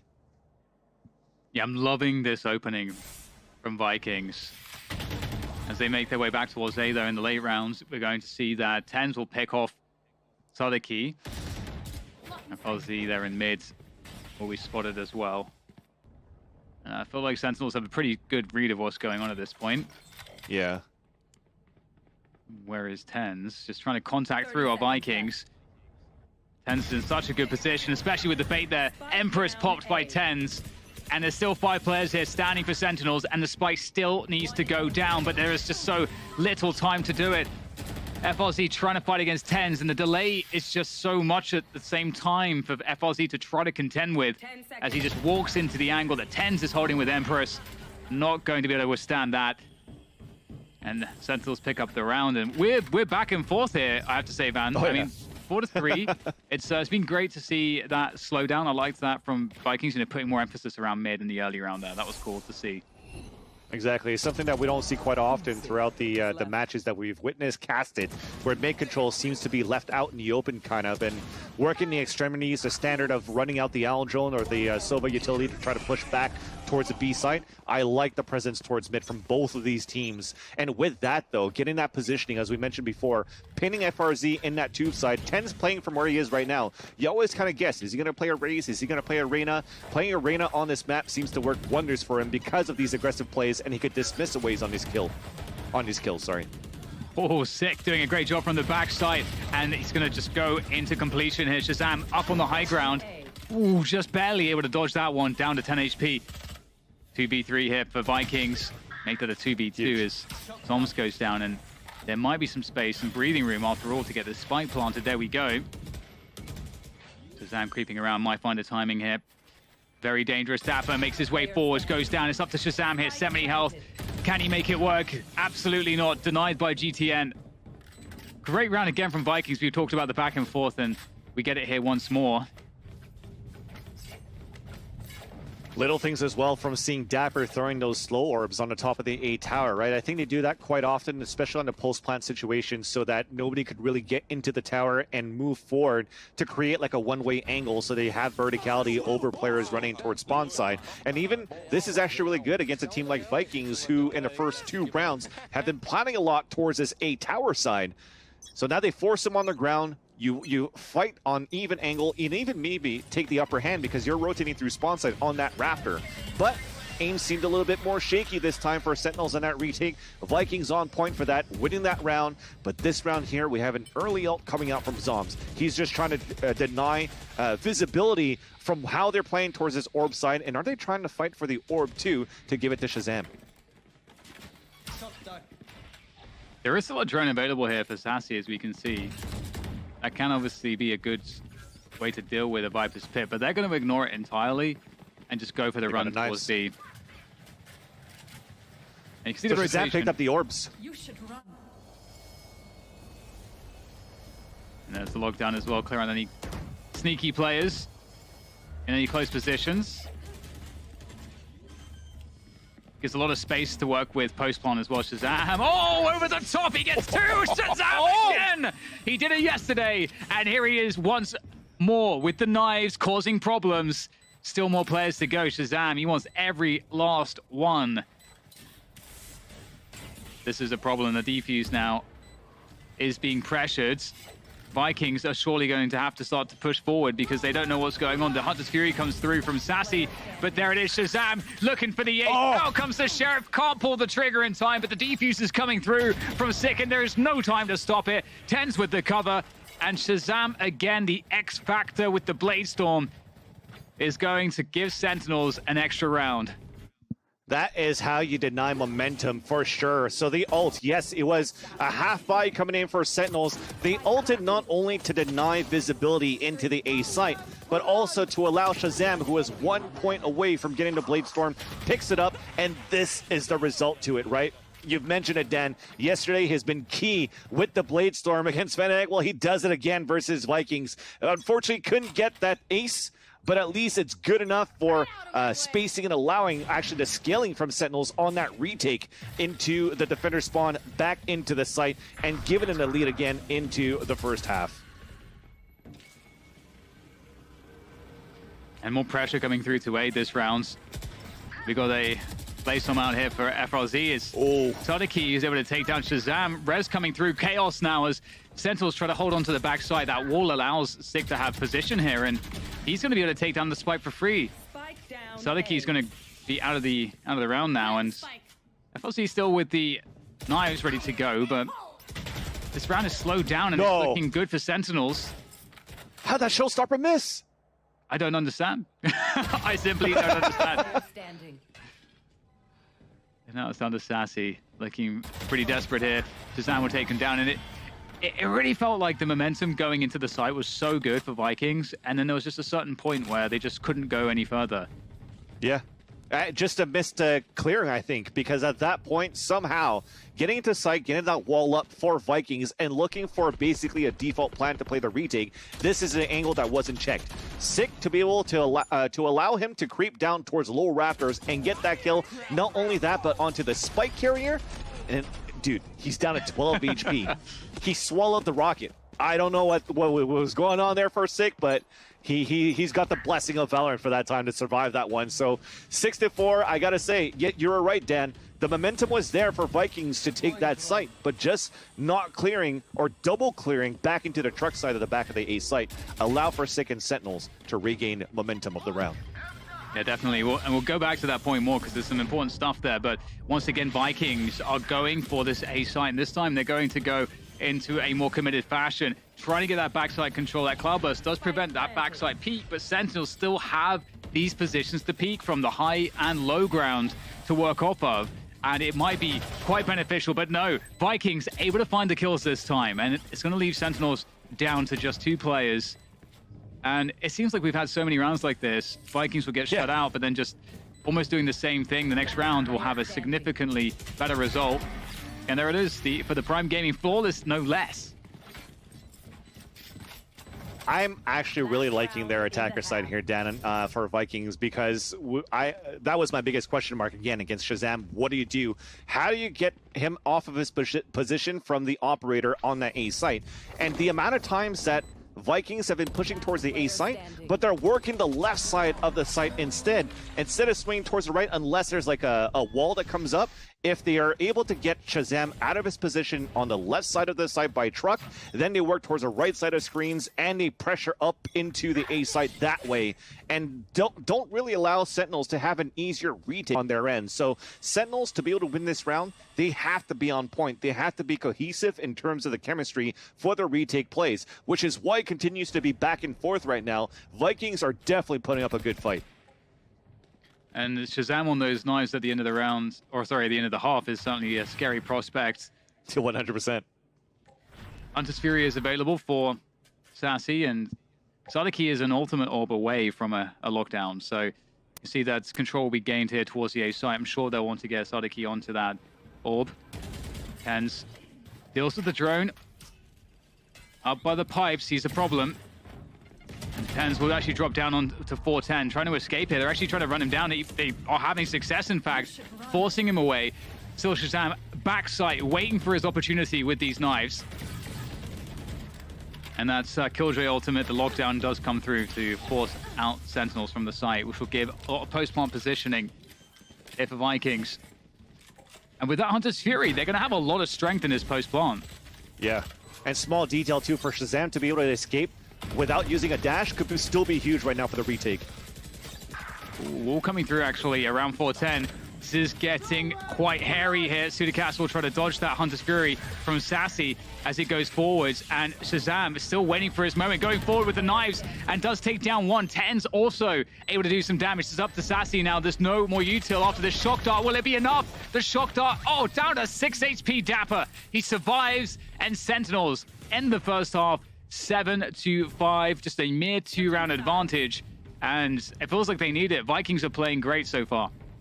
100%. I do agree with that, Dan. They're displaying some great Valorant right now for the region, really representing Brazil so far in this clash of, some would actually call Titans, right? A lot of players or a lot of fans are considering Vikings to be not only underdog dark horse, but could potentially win it all, especially if you're a Brazilian fan. So to go toe-to-toe right now versus Sentinels in this way, look at the amount of utility that gets popped off, and it's so hard to cast because at the same time, it's just trade and a kill after kill. So the spacing and also the trade ability from both of these teams have been on point. It goes back and forth onto the scoreboard, onto the kill feed on top of that too, and I'm loving such this close game that we're currently witnessing so far. Definitely, and straight away in the second half pistol, we're seeing the drone used by Sentinels to get control towards B, get that information, get the ultimate orb, and the rotations coming through for Vikings as well. They're looking to meet this before it gets to planting a spike, and my goodness, Dapper takes down Sudicast. He had a couple opportunities there, didn't quite work out. Wall goes up for Dapper to get a plant, and there it goes. Not really an angle here, I don't think, for anybody to abuse. Sassy does try with a reveal, but as we follow Sadiki, we'll see if he was able to be able to do anything here, pushing forward. Post-plant positions are strong. Oh, that's an excellent shot there from Sadiki. What else has he got in store for us here as he goes forward, getting really close to these players? Dapper takes him down, and it's just FRZ with any workable amount of health here.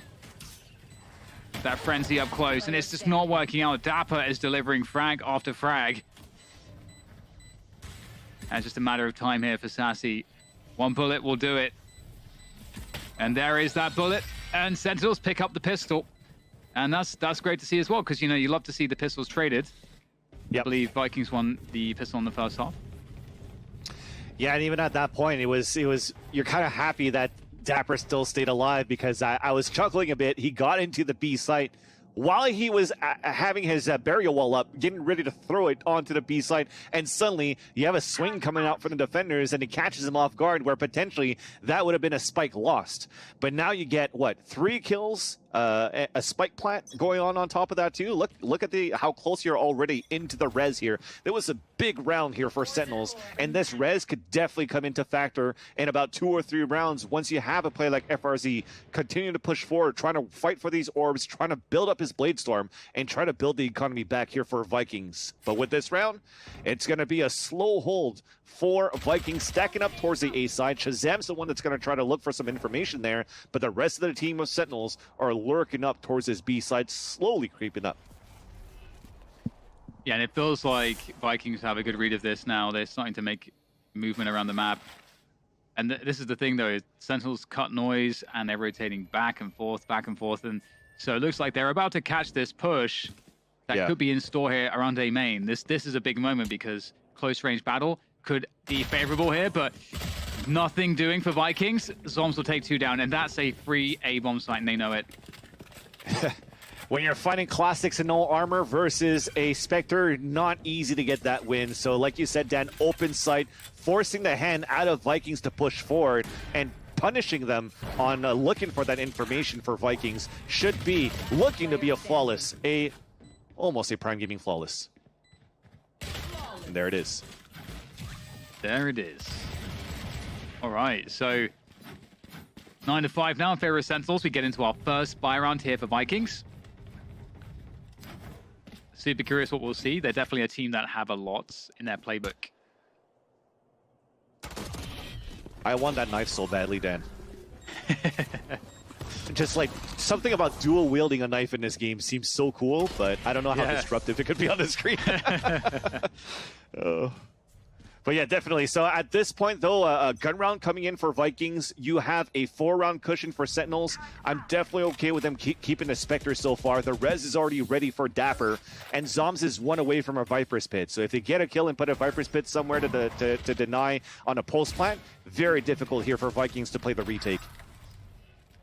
And Shazam's actually going to take down Sassy early on here towards the A side. And with all this pressure towards B as well, Sentinels could reset in the mid round here, which it looks like they might be considering. Just cut the noise and force Vikings to play 2 to a site or play info somewhere. And it looks like actually Sentinels are just going to hold. And so again, you know, if you wait long enough, it's likely that the defenders are thinking to themselves, well, they could have rotated back, so we're going to have to rotate some players off. And you can see on the minimap, that's exactly what's happening. Just by waiting, Sentinels have made their attack on B stronger. Yeah, and Sutakas is going to be on his own now inside this B site. He's going to have to be on point with potentially a quadruple swing onto this B site. This wall is going to come up. Should be an easier plant now that they have the wall to come up at the same time as well. And there you go. So Sentinels are going to come in for a plant. You're going to have to play a retake once again for Vikings with a man disadvantage, but also Sassi dying early means they have no recon for the retake inside this Viper's Pit. There's so much utility all over the place. It's so confusing to see exactly if you were in that smoke where players are going to be coming from. But looks like there's a good sense of it here for Sentinels, especially for Zoms as he lurks around inside that Viper's Pit looking for any oncoming assailants. No way. Goodness, GTN knows those angles. Takes down 10s from a distance, and with that, maybe there's a chance here, but time is an issue. They've got to move, and it looks like the movement will be to retreat and to hold on to these weapons. Makes a lot of sense. Very close one. It looked pretty good, though. I'm not gonna lie. I'd love to see the replay from GTN's POV. Like, we saw that third kill on the top through the Viper's pit on top of green, but the first two, I'm thinking that it's also some random sprays through the smoke for those kills. And that is actually pretty good to hurt the economy of Sentinels, who continue to be like pretty much on the run so far in the second half. And there you go. Look at that. That was pretty sick. Wow. All right. And that's the two-bullet dance. The two-bullet dance. Pop, pop, pop. And he lands those shots. So they're practicing this so far, despite having a composition that, you know, we said it, no Viper, no Sage, blah, blah, blah, blah. It's like, hey, we're comfortable with our composition. We know how to play this, and they're playing it almost to perfection, where it's been a very difficult half for Sentinels on the defender side. But the attacker side so far has been a whole different story here, Dan. Yeah, it really has. And Sentinels will kick this round off with just defaulting out pressure towards A and B long control. Very scary playing against 10s. I'm very sure that that's you know, quite an intimidating prospect. Team there with a Vandal just ADSing away, looking for the taps. Got to be very careful about giving up kills to 10s in this position. You don't want to do it. And in the meantime, with 10 showing that presence, we are seeing a contact through, and 10s will get the frag eventually. He will not be denied. Vikings in for some trouble. It could be decent paint shells. You can see Dapper just barely escapes that one. It does delay the spike plant for the time being. Buys some extra time for the rotation. Oh, the shock dart missing there. I think again, in fact. Yeah. That's so unfortunate. And they have nothing left here, Fancilli. They've been completely annihilated for yet another Prime Gaming flawless. The idea was there. I think maybe losing FRZ early like that was a detriment for sure, especially when you're playing a Jet that you could try to dash away if Tennis is trying to shoot at you.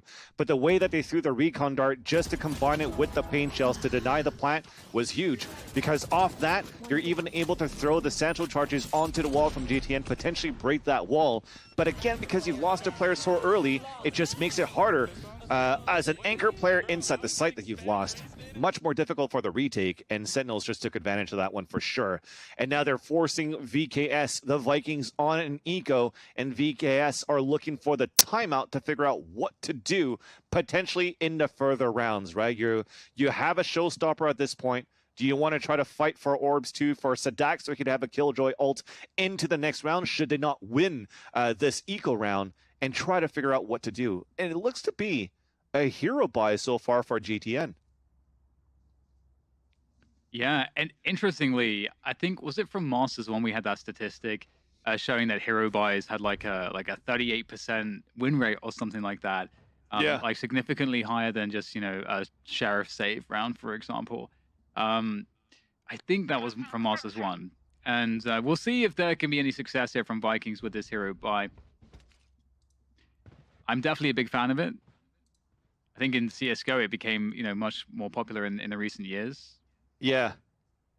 And I feel like it's definitely more doable in this game right now for Valorant. So to be able to have that on top of that, the showstopper. So as you're shooting away and they're trying to run away from the showstopper from Sentinels, and you now have gain map control and switch over to a Vandal to try to capitalize on an entry with that too, it could be very beneficial right now for Vikings on how they want to run this. And coming off this timeout, we're about to resume here round number 17. It seems as though right now for Vikings, it's sticking things up towards the A side and potentially just going for the aim battle from the boxes of 410 into A belt. And it makes sense, you know, Sentinels have shown presence here in many rounds, and we've got the same approaches. Shazam's the most forward player because he has a dash, but can't dash away from that one. Great shot, and that's the opening kill. You know, Sentinels know that they've been peak sticking players there on the defaults and on the anti-eco, that it's Shazam. He has the dash, he can be safer than his teammates. And Vikings knew it too, and they actually found the kill this time around. So yeah, with that and with the Blade Storm, this gets scary. Definitely a nice little variation of fighting the A orb. We talked about Sentinels on the attacker side before, defender side, sorry, before. It was Zombs ulting with the Viper's Pit and then Shazam picking up the orb. This time, it's FRZ moving forward with GTN with the rifle so that potentially if GTN dies, you could trade, pick up the orb, and then you'll still be on your Blade Storm. So I like that. He landed that kill into Shazam, picked up the orb, and now it's winnable. And Ten's managing to snipe one in middle, though, so that's going to even up the numbers. And it's triggering a rotation here as well towards this B side of the map.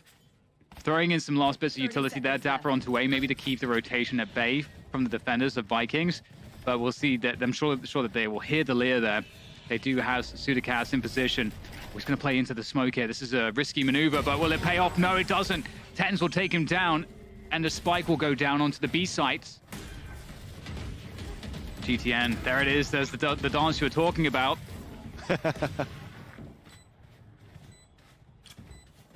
That showstopper's available still as well. This is scary stuff here for Vikings trying to press forwards through the toxic screen. There's the first battle. Six going to win it. Huge. The Zombs with the lineups ready to go. Sassy, oh no, both players running out of bullets. And it's going to be Sentinels that get the better of that one. 12-5 as they are yet to drop around in this half. I like the idea, at least, of playing inside the smoke. It's definitely a risky, way more risky. I think he had a Sheriff right now inside that smoke at the same time too, Dan. So if he did have a Classic or a Frenzy, maybe doable, but also when you have to face off against Tens inside that smoke, with the way that he's playing and the way that he warms up, it's going to be very difficult to try to win that upper hand. And aside from that, yeah, a little bit awkward in the end, but you're happy that you still have a sidearm versus Sassi, who had nothing left after losing all those shots. So now it's map point potentially here for, or should I say the first map potentially in the bag for Sentinels as they're leading by 7. And with Vikings looking still for some sort of solution, is looking to be an early kill actually towards this mid side. Dan off camera, a peek down towards mid, and that surprised Zombs. Yeah, Sadiki, super brave, going down all the way down mid there to find that one. An unusual move. I don't think that move has yet come in, which is why it likely took Sentinels off guard. And Sentinels now, they're just going to collapse on this A site, looking to contact through. Information there with the reveal. So that's 2 players that they've spotted. That tells them enough, I think, at this point. Yeah. Kill on the dash. Tens goes down. That's one of the entries just gone. Oh dear. It's looking a bit scary now for Sentinels. 3v5. Don't really have position, but they have to commit to this. They don't have time to go to B. So it's all in on this A site. FRZ is here waiting at 410. Great repositioning. Such a great round so far from FRZ. Will finally go down, but it's done a great deal of damage. Shazam switching out for the Vandal, seeing what he can get done here. 15 seconds to go. Revealed, and it's very difficult, isn't it? Fantastic shot again. Trying to bait out another play. He can actually get a spike plant here. He's on for the clutch. He's going to hit them closing the distance. He comes out before he gets the spike planted, and the paranoia comes through. Sadiki with the finishing shot onto Shazam, and it's it's the first round for Vikings in this half. They need to get a lot more. Oh yeah, but definitely a valiant attempt there for Shazam. At that point for Sentinels, losing a player like Zom so early, I'm okay if you lose Tens or Shazam at that point, but when you lose a Viper that could pull up these walls, that could try to force the rotations, that could play mind games with your opponents, with having that agent down, Vikings playing that numbers advantage, they never rotated. They played the right numbers. They didn't over-rotate at the same time, too. They already had a 3-player stack towards that A side, and the same utility that you see from Killjoy on this minimap was placed on the same way for Sadak. So they played that perfectly on their end, played that patiently, too. But it could have turned it over for how Shazam has been on fire with the knives to start things off and potentially with that clutch. But Vikings, they stay alive. They're trying to hold back this B side as you're fighting for this orb, and Shazam getting the opener. And he's going to say, look, I didn't clutch before, but I'm definitely going to help my team win this map. They also picked up the Hunter's Fury, and this is going to be tough now for Vikings. Yeah, great kill there from Sadiki. He's got the lockdown too, so could cause a lot of problems here. Hunter's Fury comes through as well from Sassy. Oh, gets 2 on the tag, and is able to finish off both players as well. That's a great lineup. And now it's down to 2 here for Sentinels. Sick and Shazam. Oh god, it's looking very difficult Sadaki's just holding that defuse for days right now. I don't think there's any way they can stop this. Indeed, they swing, it's desperate, and Vikings pick up another round. So they're not done just yet. And you can see the change from Sentinels there, Vansily. They decided to just really mix it up because they've been defaulting so much. You know, and it was good for a pick, actually. Shazam actually managed to find a pick. Yep. And they just collapsed onto the B site. So it looked really good initially until that happened. Very, very difficult, too, when you definitely have to try to dodge a Hunter's Fury from one of the best Hunter's Furier, if I could put it that way, from Sussy in the game. So getting a double onto that one definitely gave that confidence for Vikings to just stick that spike at the same time too. But that means more ultimates available into this round. Aggressive push coming in from Sadak again, but it gets immediately traded out. They still have a res, so they could get the res onto Shazam. He could still bring out the Blade Storm, and they're going to still be at a one-player advantage for Sentinels. This could be a great response from Sassy, though. Going aggressive in A main. They've got these deep positions. Oh, just caught before the satchel can be utilized there. FRZ going to whip that one, but No way. cast is good for it. The aggression from multiple sides from Vikings catches Sentinels off balance. But it is not done just yet. A minute to go, and we're in this 2v2. We've got the play being made by Dapper onto the B site. And Sick is able to get a lot of information in this position. Yeah. He's going to hear the footsteps. He could bait it out. He's going to let Dapper know at the same time. And if Dapper fails, well, you have a Hunter's Fury available. There's 6 in a great spot. The timing is perfect for Sick as well. That surely seals the deal here as FRC's in such a bad spot. No help to work with. Very troublesome indeed. Goes through, I respect it.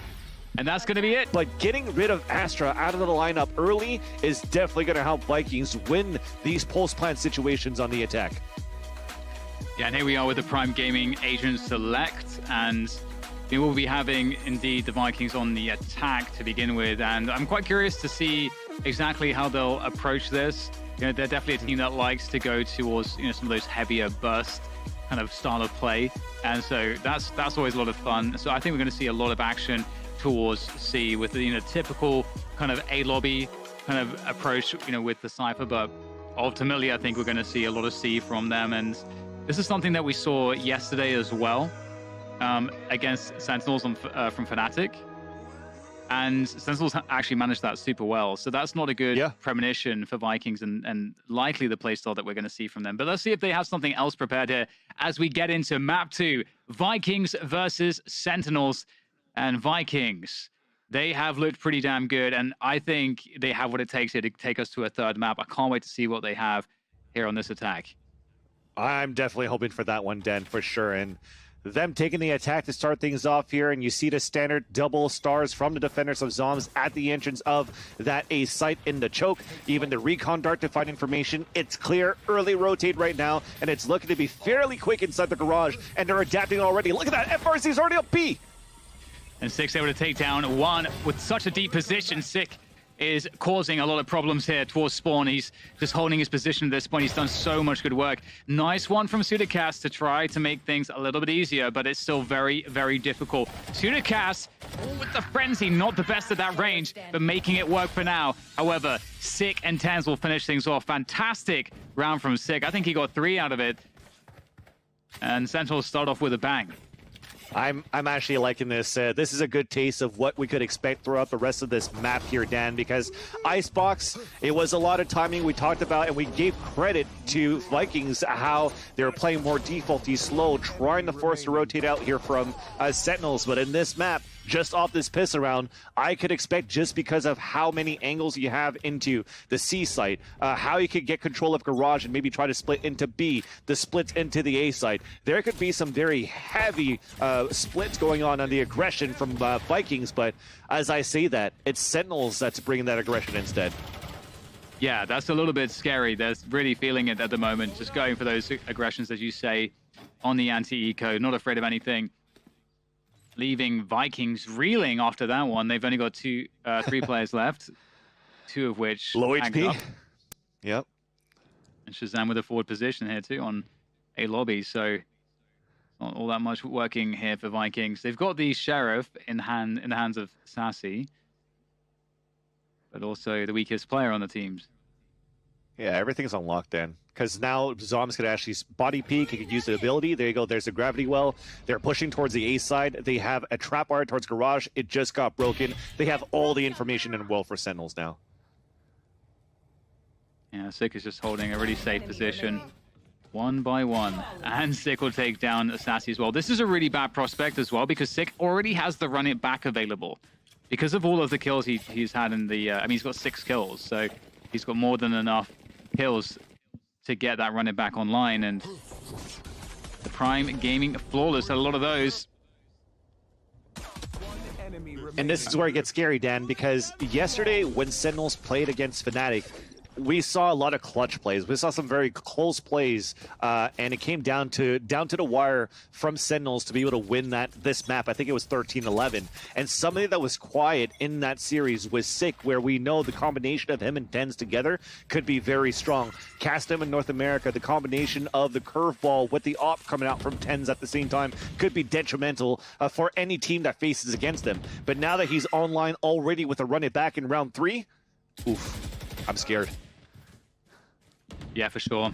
It is very scary. So much momentum here for Sick. A player that they would likely also be just farming the ultimate orbs onto anyway. Yep. In these defaults. Vikings looking for the best way to attack here, knowing that they're going to be against a heavy bonus.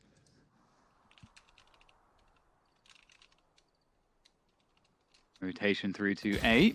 Spotted by Shazam. Standing ahead. And that's even deniability. The recon's good enough to get information. Yep. To slow things down, you can see that this is forced a rotation on the minimap. And we're actually getting Vikings pulling out, but they might reset back in. The thing is that they don't have much time here to mess around at this point. 30 seconds left. And Sentinels, 4 players for C, so they're somewhat convinced that this will be a C play. Dapper with the cam. He's going to spot it. Here comes the play. Dapper's going to go straight in front of it. He's going to just force them to fight in this choke point. It's not a good look. There is not much time on the clock here to get the spike planted. In fact, they might go for a 4-man save. Yeah. In fact, that's exactly what's happening. Oh my. It would actually be awesome if Sudicast could get some frags. Sadiki instead will be the one to get a frag. Ooh, don't give up any kills. Oh, okay, there we go. So, hey, yeah, you're right. It's a bonus round, right, for Sentinels, Dan. So I get it. It's like, it's so close. Just don't die at this point. You sacrificed enough. And even then, even if you don't sacrifice kills, don't get damaged by the long-range chip damage that you can get from the Spectres. Because now, if you're going to force to buy armor, just like we see right now from FRZ, then you're going to be low on money no matter what into the next round, right? Because you're forcing the full buy. That said, though, for Sentinels, you could see how annoying it could be playing against an Astra. You're trying to run a last-second play into the C site. They didn't even need to come into contact at first. A camera to spot things up, a second camera to come back up here from Dapper, and then you have the gravity well, and nobody's able to come in for a plant. This time, though, just trying to play aggressive into the B site. We're trying to get an early plant for Vikings. Sick there with the curveballs, just like so much good defensive utility coming through, and Tens there with the push from the back as well. Sick is closing distance with these attackers, and he's doing so much damage. They're pinned in the corner. There's nowhere to go. Just Sudicast left now, coming from spawn. 1v3. Spike down in no man's land. Ooh, almost spammed down completely. And they know exactly where Sudicast is. And there we go. Shazam will take him down. And going faster didn't work here for Vikings. I liked the idea. Barreling into the B site, but Sentinels are quite ready for that. You know, just the point you were making with the utility from Astra and so on. It's very good at helping with these very fast plays. Oh my god. Shock darts. That's beautiful. I'd love to see that. Geometry from Shazam coming in here with the shock darts for double damage too on top of that, and he comes out a window for the kill. But I gotta say, it brings me back, Dan, to the days where Sentinel Shazam came in from an interview. It's like, hey, if North American teams want to play aggressive against us, we could do the same thing. And they're doing exactly the same type of play style that Vikings or any Brazilian team would do currently, is just bring the fight to them. And even on the Fender side, pushing aggressively for map control is definitely a detriment right now for Vikings, because now they're forced to play default, they're forced to play slow, they're forced to play spread off across the map, where even a 2 versus 1 push, it's an even trade, and it's still a victory for Sentinels because you want to take those on your side on defenders. Down a player already. Soniki sits on the bench watching over his team as they try to take some garage control, and a reload was heard. 6 reload. There's the curveball though. That's going to confirm some information. Shazam's walked out mid as well. I don't know that they would expect that. Ooh, 6 going to get challenged. Trying to escape, actually. I think he was not exactly sure where he was going, but Shazam is going to be able to get a huge timing on this flank. Dapper, the master of delay, in the site. Shazam is going to isolate the garage players. And now Dapper spotted the remaining 2 in C long, and it doesn't seem like they can just really combine their forces whatsoever. Everybody's picked apart in this round for Vikings. They just can't quite seem to find their footing, Vansili. Like, they can't play their game. Yeah, the only thing that worked pretty much at the beginning of that round was kind of like a 6 versus 4, because when Sick got actually blinded and tried to fall back, I think he jumped into Zom's gravity well. So it kind of sucked him out of position for him to get picked off there by GTN, sorry. And yes, like you said here, Dan, nothing seems to be working because they're losing a lot of map control on mid side. Yes, they're gaining garage, but they're losing then again from B side pushes down to under window. And they need a little bit more coming out of that, I think, from Sadak, where maybe he could start throwing those cameras up towards the grass side, towards the B entrance, just to try to prevent these pushes, or at least getting that information. Oh my god, it's a huge Hunter's Fury from Shazam. Oh, that's absolutely huge, taking down 2 players at the beginning of the rounds. Ooh. It's hard to watch. Desperation right now here, yeah. Dan. It's you got a question mark right now, right? Or question marks are above your head, just trying to figure out what answer can we actually bring here against Sentinels. Now, not only do they have to think about like map control and all that too, but also now utility ultimates that are available for Sentinels that they had to be wary of on these aggressive pushes. Yeah, it's kind of like we talked about before with regards to how Fnatic, sort of struggled to make their attacking side work. It was the C splits that worked out for Fnatic, but we'll get back into that in a moment as we have Sentinels here defending the B side and able to get so many kills through smokes here as well. Such a good read of the situation from Sentinels. Sadiki left in a terrible spot. 30 seconds. Ooh, Dapper, the master of the jiggle. And GTN will go down for the Prime Gaming Flawless. And yeah, it seems like, so it's the similar issues as to what Fnatic had with Sentinels, whereby they couldn't really win a lobby against Shazam and or Tens. Yeah. And then at the same time, like, we had such good retakes on the C site if the C splits actually won the C site. But even then, sometimes just winning garage control was very difficult. And the retakes that Sentinels had into the B site when the attackers were going for the B side option was also very good. So it doesn't really seem like there is a clear weakness. It seems to be more the case that you have to have very good tactics and coordination around some of these positions, garage, A lobby, to be able to just legit just win those spots from the likes of Tens and Shazam and Sick and so on. You have to have that in your playbook. Agreed. And even when you're looking at this now, GTN going for potentially another hero blood, but definitely a lot weaker. And I feel like if it's not this round, potentially the next round, Vikings has a lot of chances to get the first point on the board, simply due to the fact of the amount of ultimates they currently have. This is why I'm debating if this timeout is going to be a debate to see, hey, should we actually go for some sort of a buy? How can we use our ultimates right now and capitalize on currently where Sentinels are currently being placed? Because Zoms doesn't have a Cosmic Divide for a retake. Tens also also is one away from Bladestorm. This is like a small window of opportunity for them to maybe capitalize on their own ultimates, get that first point on the board, and if they do have some sort of force buy coming in, then they add 3,000 credits into their victory to even add more into the bank later on. But it seems as though it's just going to be, okay, we have a Shep. Yeah, they're going for the force buy, so let's see what happens. We will see indeed. It is interesting too, because in terms of like how good Sentinels are and how well-rounded they are, I do feel like Vikings did show one successful round previously. We'll get back into that in a moment, as we'll see what the opener looks like for them with this half control there. Probably. They want to fight for A control and potentially just ult everything into the A site.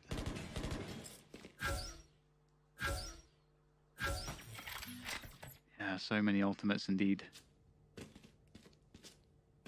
Sentinels can play retake very effectively. Soms and Thames both won away from their ultimates respectively. Vikings trying to also, I like that they're playing this slower, you know, making sure that, you know, were Sentinels to try to run a play for information in the early to mid round, that they would be able to catch it, Vikings. Pressuring Garage here, so might start to convince Sentinels that this is going to start to feel like a C play once the Garage pressure comes through. And that's a pick on an A long, so maybe scratch that entirely, because they will go off of the back of that one. Tens, though, is holding the site still. So this is a problem. And a neural theft comes through to gain more information. And the spike's down, and they have the site Sentinels. They are still sitting on this one. And it doesn't look like they're able to stop Tens. He's going to own absolutely everybody that tries to walk into this site. Oof, unfortunate there. Just Sudicast left, and there's no time for this one. Yeah, only with a Sheriff and armor, I mean, you want to try to go for it, you know. You've invested enough. Bringing that on to the next round is not going to do much. And I'm actually quite surprised here, Dan, because that was a perfect entry and a first blood actually to take Shazam down. They threw the Neuro Theft to get information, and that's FRZ getting into the site without popping the run it back. And I guess it was the off angle there from Tens. You're probably going to try to throw it from the pop the run it back from the corner of the sewers. But unfortunately, just Tens gets the upper hand, just foils every single plan that Vikings had off that first blood kill. So very well done here for Sentinels to maintain their composure. They're up 7-0. Yeah, and this time we're going to see Sen's actually working along also with Shazam. Oh, the flash comes through, caught out in the open. Huge. Great conversion there from Vikings, looking to send some of that action straight through to Long. Don't have to commit to anything here. They have a lot of time. You can see Shazam, he wants to know, are they doubling back off of this, or are they grouping up around this? And they will try to hide from the drone, and beautifully done. Only showing GTN there taking down the drone. And just look at the mini-map. Look what this is doing to Sentinels. Yeah, I mean, they're still guessing so far. They're starting to jiggle peek to try to get a bit of information at the same time, too, because they are one player behind. And this forces the hand of Dapper trying to push forward, and they're trying to push down towards Long, too, and it works out. 6 gets the headshot, and it's tied up 4-4.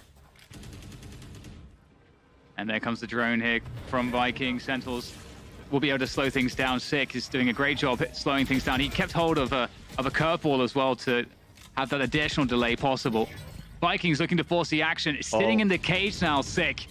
Waiting for his next chance. There goes the flash. Board delay. Still holding on to position. Holding on to time. Sentinels have that rotation in. It's going to be a hell of a fight here for Vikings. They're going to pop it through the showstopper. GTN is going to get traded out, though. And Sadaki and Sudicast doing a great job in converting all of these frags. The spike will be planted. Dapper in a 1 versus 3 as he makes his way through spawn. It is a hell of a job to find an opening here. Something has to be given. Gets tagged, and that's the frag. Great stuff there. What a round from Vikings. That was so close. See, if only he knew the information of where the third player was there for Dapper, right? But definitely a great round for Vikings. Getting that first blood, killing Noise, and trying to figure things out more slowly. Yes, they got caught off guard from the curveball that came out from Sick, but even despite that, they kept their cool. They kept lurking up towards the A side, and opening with that showstopper allowed for Vikings to get into the site. So that was very much needed. We have, ironically enough, the Brazil scoreline now, 7-1 for Sentinels. but that was a round that they won with confidence here for the Vikings, and they could definitely run off this. Maybe not. TenZ denies it right away with 2 op kills onto FRZ and Sase. That's the problem for sure, and you just don't want to see that. TenZ doing such a good job holding onto that position. He is so dangerous. He wants those peaks, and Sudicat's actually able to jump over the trip here into the C site. Now, it feels like everything really leans on what he's able to accomplish from this. Dapper's going to just tag him with the camera. At least Sudicat's is able to kill the cam, but Dapper knows what's going on here, and he's going to try to hold on to the backside position. With the Odin, it's not going to work out.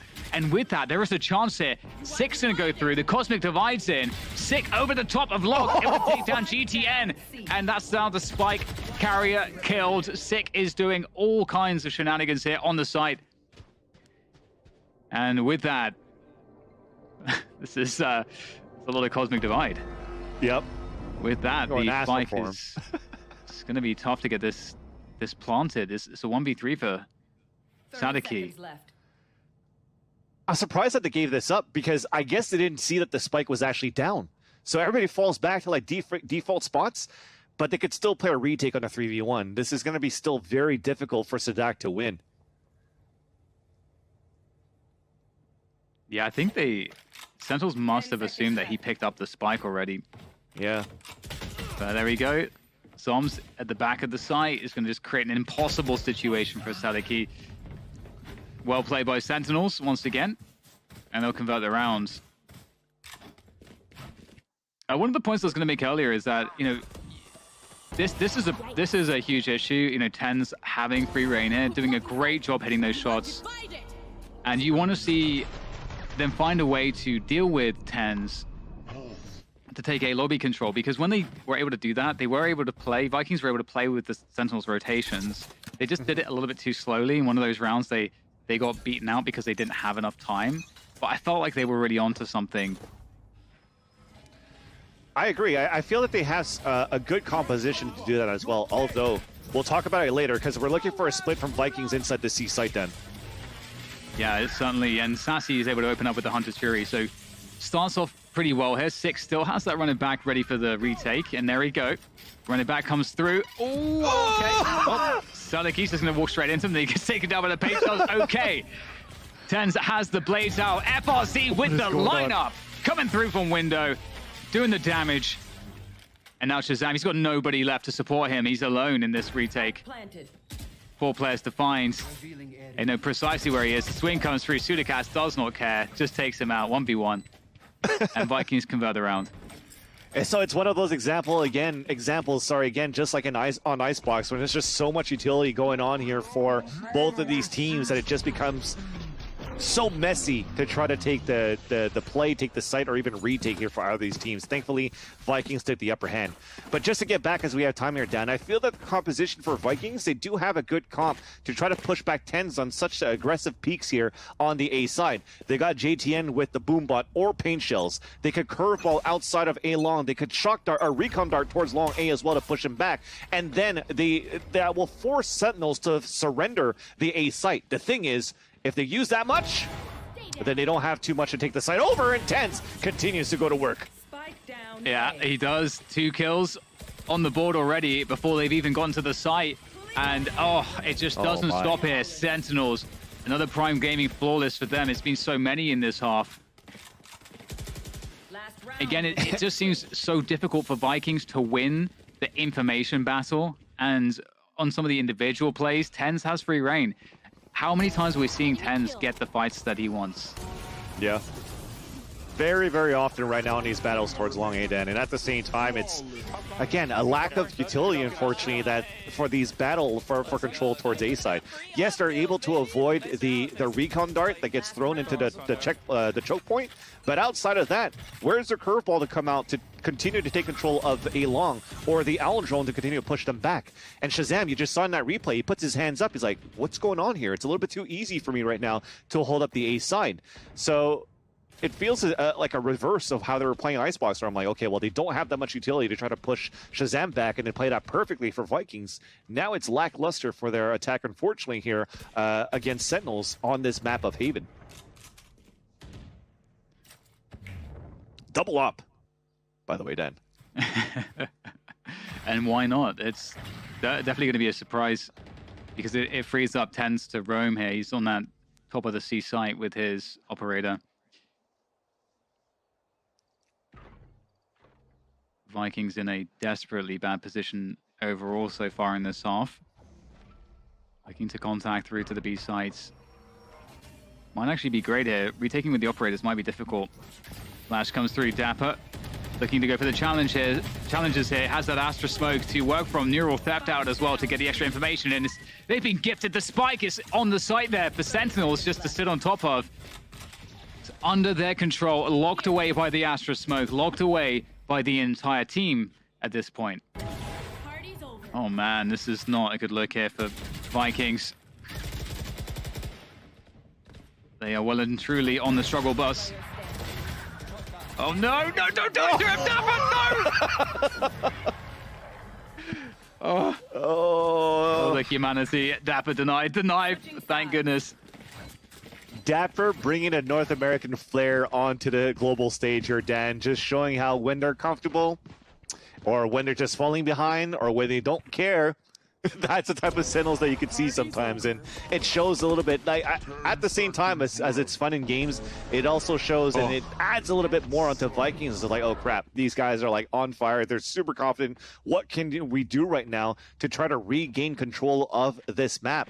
And so far, like I said, I feel it's a lack of utility that's currently being used by Vikings, but toe-to-toe, when they're able to avoid the operator of Tens and try to fight a little bit more out of like bring this 1v1 fights, they've had good flanks actually at the same time too, from Garage side when they're splitting into C. So there are some weaknesses into how Sentinels were setting up.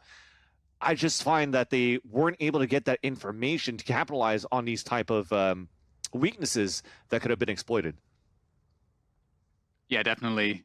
It does feel like Sentinels are just chilling right now. They're not having to really do anything special. They're really in their comfort zone, as you mentioned. The fact that they're able to bring out the double operator is just goes to show that, you know, that they're feeling super comfortable.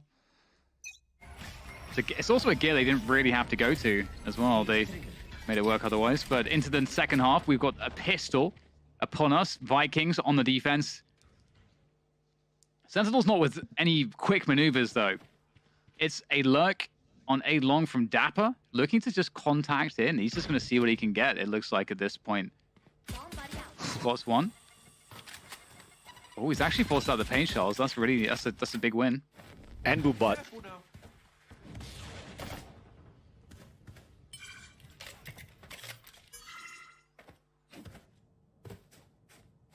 The thing is right now, Dan, though, is this is something that Dapper does a lot, right? Put the camera up, work that A-side choke, something that Fnatic didn't take advantage of too.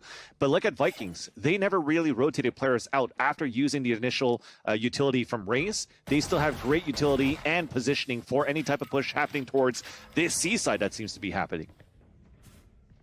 Yeah, now Sentinels have that garage control, working towards the C splits, and there's actually a good amount of players here for Vikings trying to hold on to the backside.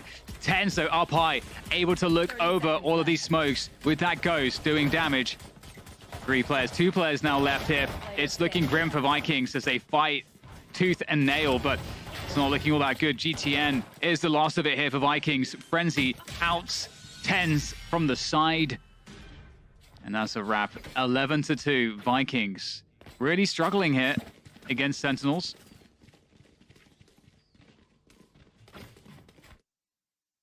Yeah, when I look back of how that pistol played, it seems, I'm not sure if we saw that recon dart coming out earlier on towards the A side into choke, but trying to figure out how many bodies are currently working towards that A side, I think just a recon dart could have maybe avoided the paint shells and the boom bot that was forced out from GTN. And that was just off Dapper walking up into the A site.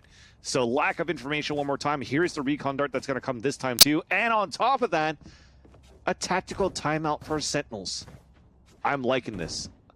I'm liking this also from the point of view of Vikings.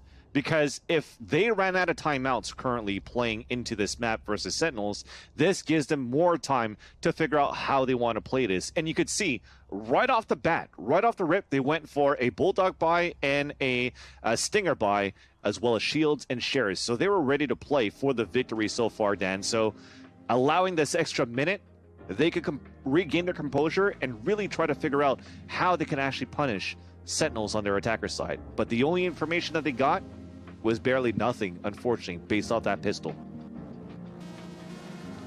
Yeah, it's definitely a tough world for Vikings to be living in at the moment. I think one of the difficult aspects to it as well is that, you know, Sentinels is such a strong team individually that you also have to be able to compete there first before we can talk about the tactical and strategical game.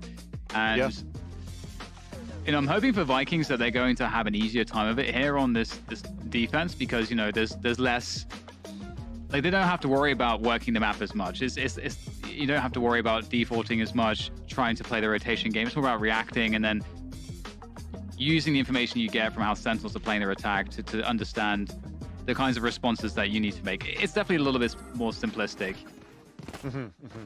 Definitely. I find that with the plays or the agent composition here, like Sentinels currently has, like somebody like Sick as this Phoenix is going to take a lot of this mid control at the same time too, and where FRZ is looking to contest it, at the beginning, but he couldn't capitalize on a kill. So far so good to try to bring that aggression out for Vikings and gain that information, forcing out the Owl drone at the same time for Shazam. But here comes an open B site, at least for Sick to force out a rotation, and Sadak's on his own.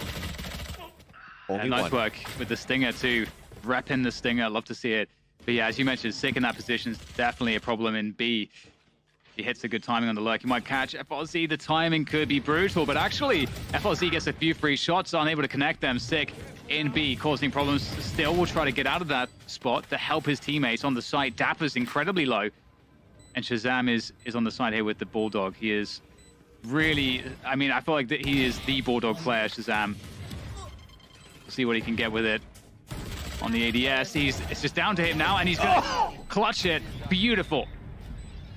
Shazam with the Bulldog. That is a wonderful combination, and that's gonna be game point. Yeah, even if the banner didn't come out, that was definitely a Red Bull clutch, because it looked pretty good for Vikings to gain the momentum back towards that pulse plant, because you mentioned it, Dan, a great position that was going to be a nuisance right now for Vikings of where Sick was currently placed inside that C link. So for them to swing out to get those kills, to make it a 2 versus 2, and potentially even there a 2 versus 1, you're happy here that Shazam is definitely on point with that Bulldog to be able to win that in the end for Sentinels. Even though it's a 12-2 scoreline, even if it was at 11-3, you don't want Vikings, you don't want them to gain that momentum anywhere in the second half, and you just want to close out the series now. So map point, series point, a buy coming in from both teams, but definitely a lower buy now for the defenders of Vikings. Actually, it's pretty even.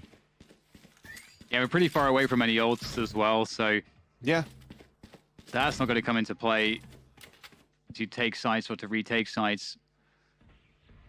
Sentinels just creating presence across the map, looking for any possible flanking actions from C Long and making sure they have a good understanding if anyone's pushing Garage, and at the same time they're taking control here, meeting GTN Sick, winning that battle, and they're going to fall back. And this is so awful. Imagine being on the receiving end of this. You're afraid of the A hit, but at the same time they could be anywhere. They reset. FRZ has to come up huge right now, especially now that he's pinged in. This is going to be very difficult. I think he's going to have to play this passively and wait for his teammates to come back. Ooh, good timing, though, found with the Stinger from Sadaki. That's going to even things up into a 4v4. Shazam, though, with that ADS on the Bulldog, is always good for it. FRZ still causing some issues there on the B sites. And here comes that flank. If there's distraction here for Sudicast to work off of, might be able to get 2 free ones. Knows where the second player is. Priest up there from Sudicast. Gets the dink onto Dapper. 20 health left. Finished off. Vikings. Great discipline on that one. Great patience. And they will be rewarded. They'll stay in this. But my God, looking at the journey ahead of them, it's a scary one. But we taught that before, maybe not on a different half. There was some weaknesses here on Sentinels on how they were playing the defense, but this time you were able to exploit one when Sentinels were playing on the attack. So very nice here for Vikings to not be afraid of the lurk that Dapper always plays with the camera down towards that A choke. So for Sutikaz to be able to come out and get that flank, even getting a dink onto the third player, phenomenal job for Sutikaz at the same time too. It was a much needed round, a round that they won with only 2 players alive. So technically the bye should still be okay right now for Vikings, especially when Sentinels are going to be on an eco. Uh-oh. Sutikaz is going to go down for free, and that's, I mean, he does 22 damage. Well, Puson's down to 22 health, and Sassy's going to be able to finish that one off. But this is definitely an issue here. Sentinel straight into the Hunter's Fury going forward as well. Tens with that Blaze Storm, good for the entry. And there's just 2 players left here for Vikings. This pace from Sentinels has been devastating. At least Sodaki is going to be able to get something here. FRZ with the run it back. But can there be a trade off of that? No. Tens with the jumping knives. And FRZ not in a position to do a lot here. Well, hands to eliminate some positions. Actually nice. gets it. Zom's just stuck in that position, very low on HP. And with that said, now, oh my god, there's a chance here. FRZ against Shazam. Now he knows exactly where he is, Shazam with the peaks. Can he find a shot here? There goes the hot hands. Oh, he forces him forward. Great stuff there from FRZ. The clutch is going to be coming through surely. There is just about enough time here for this defuse. Amazing stuff for the Red Bull clutch. FRZ keeping his team alive in this one. I did not expect them to be able to actually pull this one back. That's when you're actually overextending, when you're that confident, it can come back and bite you. Not necessary for Tens to jump up and to go for the peak. Everything prior to that, in terms of Sentinels getting into the site, has been superb. The gravity well onto the frenzy kill that he got into sewers to punish Sutikaz, going in with the Blade Storm combined with the Recon Dart and also the Hunter's Fury. But the Pulse Plant retake from FRZ, thankfully that they did a lot of damage onto Sentinels on that Pulse Plant, allows them to win that 3 versus 1. Just again, on an overextension from Tens on that 2 versus 1 that allows Vikings to stay alive. FLC with nerves of steel, but Sentinel's going really fast into the C site right now. And once again, Tens on that high ground on the Radiant boxes. And it's looking a lot better here. Vikings still have the backside control. Zoms is going to try to push the issue. Goes down. And there's no presence here now for Sentinel's backside. They may have to give this one up, but I don't think they can afford to. The spike is down in a forward position. Sentinels are committed to this C site. They just want to try to finish this right now, Dan, which is why they went so aggressively. But Sick does get the first kill. It's traded off, and on his 3-on-3, cornered is Sick, staying alive from the molly. And let's see if they can actually clutch it out. Oh god, this is so awkward here for Vikings, but they make it work! Another round for the Brazilians as they fight to keep themselves alive in this one. I mean, you have to have nerves of steel for this. And on this stage, thankfully, at least the pressure is not that far up now for Vikings because we're still in the upper bracket, right? So there's not that much pressure, but there's still the pressure to perform. Really wanted to perform well here for Vikings against Sentinels. This second map, getting 3 rounds in a row. You're building that confidence up, potentially for 4 in a row now, because you do have a smaller buy here for the attacker side, but you do have, once again, the Marshal of Tens. Gotta be careful for that one, as Sentinels are looking to push aggressively again, this time towards the A site. Yeah, and they did this previously. You know, we had that FRZ clutch to save the day, but this previously worked quite well for Sentinels, but they're not quite as fast as before. They're not getting that opening kill that was offered up at the beginning of the round last time. Sudikas playing close around the Astra smoke. This feels quite scary indeed. Tens on that Marshal. You are divided. There goes the Cosmic Divide. And Sick is going to open things up, takes down Sudikas as he starts to barrel up. And there's the Showstopper able to dodge that one. Tens is still alive. The taps, the 2-bullet dance, as you called it, comes through here for Vikings, and they are holding onto the site. Magnificent stuff there. In fact, they survived with 3 players. A great result. Looks kind of scary for a moment, but they're still in this one. And slowly but surely, the ultimate points are also building up here, Dan. Yes, the money comes back for Sentinels into this round off this half buy, but you're definitely happy right now for the defender side that you only lost 2 players, because now it gives you that confidence of, yes, we can finally go toe-to-toe here against Sentinels. Trying to peek out against us, like you said, Dan, be more reactionary. They reacted a lot towards that A side on Sentinels, try to move in. They play the off angles, and they're able to win those fights. Continue in that fashion right now for Vikings. If Sentinels continues to overextend like this, we could definitely have a closer game. But now you have a run it back here from Sick, and he has been devastating in the past with that ultimate on this map. Oh, what a start here coming from Vikings. The aggression from them right now. They're going just absolutely wild with this. Sick looking to answer back into Garage. Soliki with the Odin, trying to spam it. Forwards. Sick with the entry, though. He's got to run it back available now as well. On the side, causing problems. There goes the curveball. Straight through to try to punish these players towards spawn, as Sick keeps himself going on that warpath. And Sentinels get the spike down. This was looking really good for Vikings at one point. Goes Shazam, gets a freebie. He's going to be able to reposition as well. Just causing so many issues. Oh, no. Very unfortunate for Vikings, but that's going to be a wrap in this